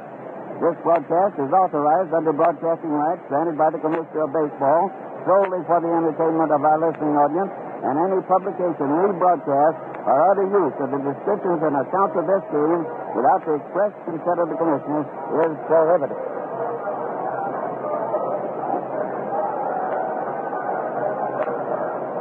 And now to wind up this World Series broadcast, let's pick up Frankie Flake and some of those victorious Giants in their dressing room. Afternoon, fans. We're in the Giants clubhouse, the world champions. And before me, I have the captain of the Giants, Mr. Irvin, my choice for the most valuable player prize at the National League. Alvin, congratulations. You did a wonderful job all year. What about this ball club? Oh, it's been great all year. Everyone on the ball club has done a wonderful job, Frank. I'm just proud of everybody. Oh, you did a wonderful job. Alvin, what are you going to do this winter? I'm going to work for Megabar Mud Company out of Houston, Texas. Great. Congratulations. Get my best to your family. Thank you, Frank. Here now, I just got Mr. Leo DeRosa. And, this club did a tremendous job. And it's marvelous to have the way these boys played. It was terrific. Hey, Monty Irvin, come on over here. Monty, come on up here. Hey, what'd you hit, Monty? What'd you hit those balls you hit today? I hit a fastball and a curveball. Fastball? You came through in the clutch. Yeah, it felt good, too. Really felt good. I'm real happy right now. Now I got to get Mr. Horace Stoneham over here. Mr. Commissioner, won't you come up here, please? Oh, we got a little commotion here. Fans, the Commissioner of Baseball, Mr. Ford Frank. What did you think of this? Was a terrific series, Frank. It really was a marvelous series. The Giants played beautiful ball. Cleveland, I know, is kind of downhearted. I do feel that club probably is a much better club than they showed out there, but it was a terrific series. It was an interesting series. It really Thank you very much, Commissioner Ford Frank. Now I'd like to have Mr. Warren Giles, the president of the National League. Warren, you should this is terrific. This is terrific. This is great. It's great for a great league. What did you think of your ball club? Wonderful. I knew they were in all the way, but I wasn't sure about 4, but I think it's great. Mr. Giles, didn't you think this was sort of an underrated ball club all year long? Has been all along. They've been chugging along. They've had a lot of guts. They've been a solid ball club that made very few mistakes. Thank you. Yes, sir. President. Good to see you, Frank. Hey, Leo, come on up here. Here's a fellow did a terrific job. Hey, Leo. Boy, we're having a lot of fun in this clubhouse. And before I have Leo say 2 words, I want to say a few words to Leo. You did a tremendous job, pal, and you worked hard all year. You were a great leader with a fine ball club. Congratulations. Well, Frank, you seem mighty happy. I certainly am, Frank, and I've always dreamed and had an ambition to be on the same club that won a world championship, to be part of it. And I really am deeply grateful for the New York players, and I'm sure Mr. Stoneham and all the New York fans are too, Frank. They were wonderful all year, and it was a great series. Everything we did seemed to be right, and everything that the Cleveland club seemed to be wrong and go against them. I will say that my pitchers pitched great, and the players were great, and I'm very thankful to the New York Ball Club. Fine, Leo. Hey, let me get a little close up here a minute, will you? Leo, can I get close up here? Get your foot up there, Leo. Come on, Johnny. How did you think your daddy did? Hey, how's that, boy? He said fine, Leo. I'm going to get Horace if I can. Got to get Mr. Horace Stoneham here. Say, folks, we're going to have a great time here in the clubhouse, and thanks. And I hope you fans have enjoyed hearing from these very happy New York Giants. The series is over, but the cavalcade of sport goes on every Friday night. Gillette airs a major boxing bout of the week. Thank you, folks.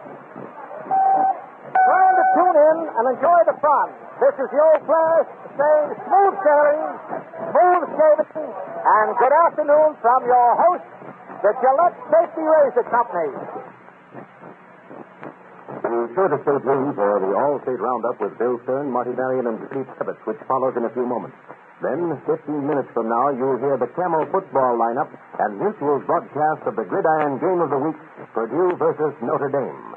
This is Mutual, the radio network for all America. WGN, the Chicago Tribune station. You know, the Giants and the Indians are terrific teams, but another all-star lineup that'll give you a thrill is Coal Finder's lineup of brand new Mercuries for immediate delivery. Tonight, you can own a new Coal Finder Mercury for no money down and save a small fortune, too. No money down gives you 5 minutes delivery tonight. And if you have a car to trade, Coal Finder will pay you spot cash for it. Coal Finder is the only place in town to get you a brand new Mercury for no money down. And here's another money-saving exclusive at Coal Finder, free financing. Choose any new Coal Finder Mercury tonight. Make the regular down payment and get free financing. Imagine your savings with no interest rates or carrying charges.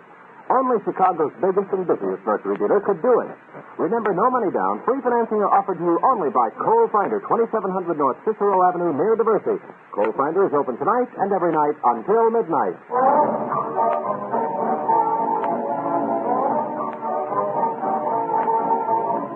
Hello, baseball fans everywhere. This is Bob Elson again, sitting in for Bill Stern. Well, it's all over for the shouting, and the Giants are new World Baseball champions. It's been a thrilling series, one that baseball will be talking about for a long time to come. And right now, we're going to get the professional opinions of managers Bertie Pettit of the Cincinnati Redlegs and Marty Marion of the Chicago White Sox on how this year's World Series looks through the eyes of a big league manager.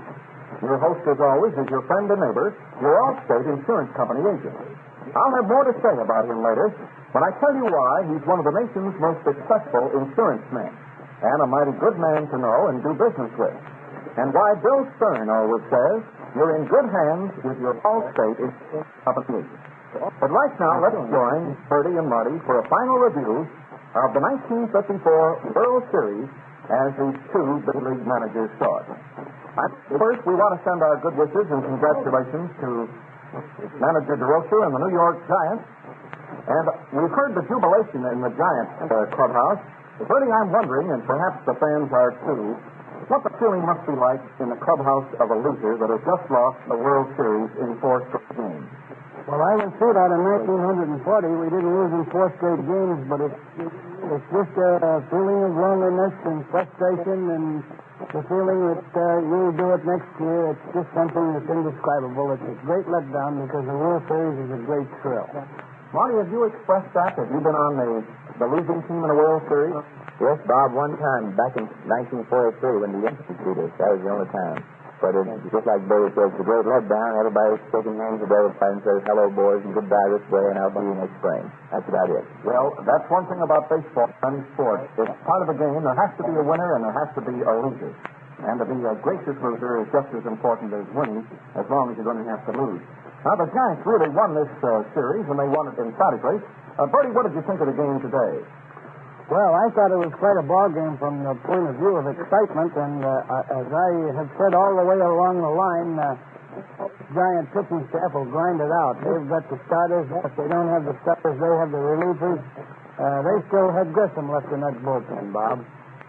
Liddle pitched a real good ball, and, of course, Antonelli coming in the 8th and the 9th, and he got him out of there when it looked like they might be able to break through.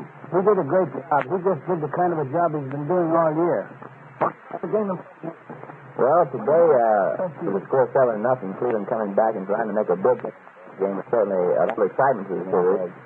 Cleveland throughout the series just didn't have where it took. The Giants had a great series throughout. The pitching, their defense was great. Their hitting, their running, everything was great. The Giants had a great ball club and deserved to win. Bertie, what about the pitching of the New York Giants against this Cleveland ball club in the entire series? They had something that I think stood out. The effectiveness of their right-hand pitchers against the Cleveland left-hand hitters. Well, it was the story of one man in the Cleveland ball club, Vic Wicks, doing all the hitting, and we know in the National League that Gomez with his screwball and Antonelli and Liddle can take care of the left-handed hitters. And I think that the failure of the right-handed hitters on the Cleveland ball club to get hot was the difference between the series. Giant pitchers can handle left-handed hitters to a fair. Marty, of course, everyone knows that it's easy to pick out heroes on a team that is just 4 straight World Series ball games. You can almost go down the Giant lineup because it certainly is obvious this was a real team victory. But what about the Cleveland ball club? You and I saw them a lot this year. We thought they were a great club, and I think you'll still go with that. Yes, they are a great club, Bob. Any club that won 111 balls throughout the season would be a good ball club. Sure, they had a bad World Series. The works was about the only outstanding thing I saw throughout the series. He was great. Other than that, other than just a good season they had, they were certainly just outclassed in the series. Well, let's go back to the first game. The Giants won it 5 runs, 9 hits, 2 errors. Grissom won that game. And Cleveland had 2 runs, 8 hits, and no errors. Let's quickly touch on the features of that first game. Bertie, you recall the first I think the only thing that we can talk about in that first game is Rhodes' base hit and his pinch hitting. Of course, Mays getting on base and so forth is a great thing, but Rhodes, to me, was the story of the first game. What about you, Marty? Yeah, that's one exactly. But The second game, New York won it 3-1 on 3 runs, 4 hits, and no errors. Cleveland won on 8 hits and no errors. The winner, Antonelli, and the loser, win. Marty, what about the second game? Well, the second game was dominated by Antonelli and great pitching, and the pitching again of Mr. Rhodes. In the third game, it was New York, 6 runs, 10 hits, and 1 error. Cleveland, 2 runs, 4 hits, and 2 errors. And this made a certain... He's so very happy, Vernon Gomez, because he said, we Gomez's never lost the World Series game, and Ruben Gomez was the winner. Bertie, what stood out in your opinion in the third game? Well, Gomez did a great job, and Rhodes came in during the ball game and got a pinch a base hit with the bases loaded, and Wilhelm came in and did a great job. But I think the play that I remember in that ball is Alvin Duck getting hung up and allowing his runners to advance into a position to be able to score. Well, that was, but he was caught there between the third and the plate. That really took some thinking. Doc was really a standout player in the whole series, Bertie. You see a lot when we do over the National League. You do that, and we're in the American League. But I've heard so much about him. Certainly what he's touted to be. A really great ball player. About that. As a matter of fact, he started about 2 rallies today. He's a real fine, keen ball player, and the New York Giants, as we have said earlier in these programs, are a great bunch of professional baseball players. Back to the final game in just a moment. Now, as we all know, it's fun to discuss a World Series or anything else. But to come up with the right answers beforehand really calls for an expert. And believe me, there's one man you can always count on for the right auto insurance answers. He's the Allstate Insurance Company agent in your neighborhood. You know, when you recommend any product or service to your friends, you like to make sure they'll be getting quality and service. That's why I always tell my friends, take their auto insurance problems to the Allstate Insurance. So that the Allstate agent in your neighborhood sounded right to me, because you have the insurance plan, he's been licensed by your state after long study and examination. He knows your problems and the kind of protection you need for your family, because he's a family man himself, working actively in your community, traffic safety, better schools, and recreation programs for your children. He carries this same sincere, conscientious attitude, arranging the very best auto insurance program for you, and then backs it up with fast, dependable personal service. Now, that's why Bill Stern and over 2.5 policyholders you're in good hands with your Allstate Insurance Company agent. And here's more good news. In many your Allstate agent can provide complete fire insurance coverage for your home and a savings of up to 20% compared to most common companies. Contact an Allstate agent now. You'll find Allstate offices in most Sears stores, in district service offices, and other convenient locations. You'll also find your Allstate agent listed in the yellow pages of your telephone directory. Let's get back to the final game today. The totals: the Giants, 7 runs, 10 hits, committed 3 errors. Cleveland, 4 runs, 6 hits, and 2 errors. The winner, Liddle, and the loser, Lemon. Now, Marty, today, Lopez came back with Lemon after 2 days of rest, and he took quite a gamble. If you think he had to do over again, knowing Lemon's ability, do you think he would still start Lemon? Yes, I'm sure he would, Bob. Lopez knows more about his pitches than anybody in the world. And he knows just what the pitch can do. And after all, Lemon's the best pitcher he has. And when you have your back to the wall, you come back with your best, and that's just what he did. It's one thing that Lemon just didn't have it today, and but don't forget, the New York Giants were up. They were really up. They game by just one team play by everybody. How do you feel about that, Bertie? Well, in 1951 and 52, I was a catcher on that ball club. And Lopez didn't have the depth in pitching that he had this year, and he pitched Lemon Garcia and Wynn many times with 2 days rest, and to prove that they could do the job the last part of the season, I believe we won around 21 out of our last 26 games on that 2 days rest rotation, and the reason we didn't catch the Giants is because they had the same kind of a record. So Lopez knew that Lemon could do it, and he just was pitching his best man because he had to win. What about just a comment on next year's pennant race? Marty, what effect do you feel that this loss will have on Cleveland? And what about the chances of your team, the White Sox, in the race in 55? Being beaten in the World Series fourth straight ball game certainly will take a little start out of the Cleveland Club at this particular time. But by the time the next year rolls around, the Cleveland Club maybe will forget all about this, and certainly they'll be out there trying to win the flag next year. But I can say this for the White Sox, Bob, we are too. I think that with the help of a little bit of things that we're working on right now, the White Sox may be battling this World Series next year. And Bernie, what about the Cincinnati Reds? That was a team that gave everybody a lot of headaches this year. What effect do you think that winning fourth straight will have on DeRocher and the Giants? Will they go into the next campaign, let's say, overconfident? Or do you anticipate the same kind of a real tough, rough and tough race as you had in the National League this year? Bob, there isn't any club in our league that's going to be overconfident. We've got too tough a league, and any one of the first 7 ball clubs that finished among the first 7 this year are liable to win that National League pennant. Nobody's going to get too fresh in our league. What are your plans now, Bertie? I'm going to take my wife, and we're going away for a 10-day vacation trip, then I'm going back to work. What are your plans, Marty? Well, Bob, I'm going out to Oregon on a fishing trip for about 2 weeks. So come back to South Dakota for a little pheasant hunting and back home and work. Would you like to just say a word, Bertie, about this? It's almost hard to pick out 1 or 2 players because I think we're agreed that this 4-game win for the New York Giants was a team victory. Were there any 3 or 4 of the players that you'd like to just comment on in closing? Well, I think Dusty Rhodes did a fabulous job, and I think that what maybe we're overlooking is the fact that Louis DeRocher paid Dusty Rhodes for the spots that he needed him the most. As a matter of fact, he didn't use Rhodes today, which I thought was a very fine managerial position to place himself in, because if this game ever did get tied up, he always had Rhodes for that hot spot.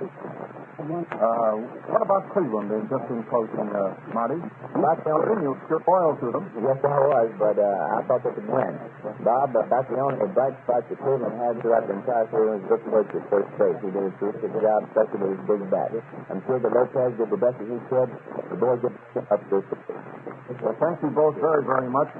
And friends, that's it. A new baseball champion has been born. So it's all hail to the New York and Rio DeRochers, the new kings of the baseball world. Now, friends, that's the last of the World Series roundup. And speaking for Bertie Tevitt, Marty and Bill Stern and myself, we were just a real kick out of bringing the session to you.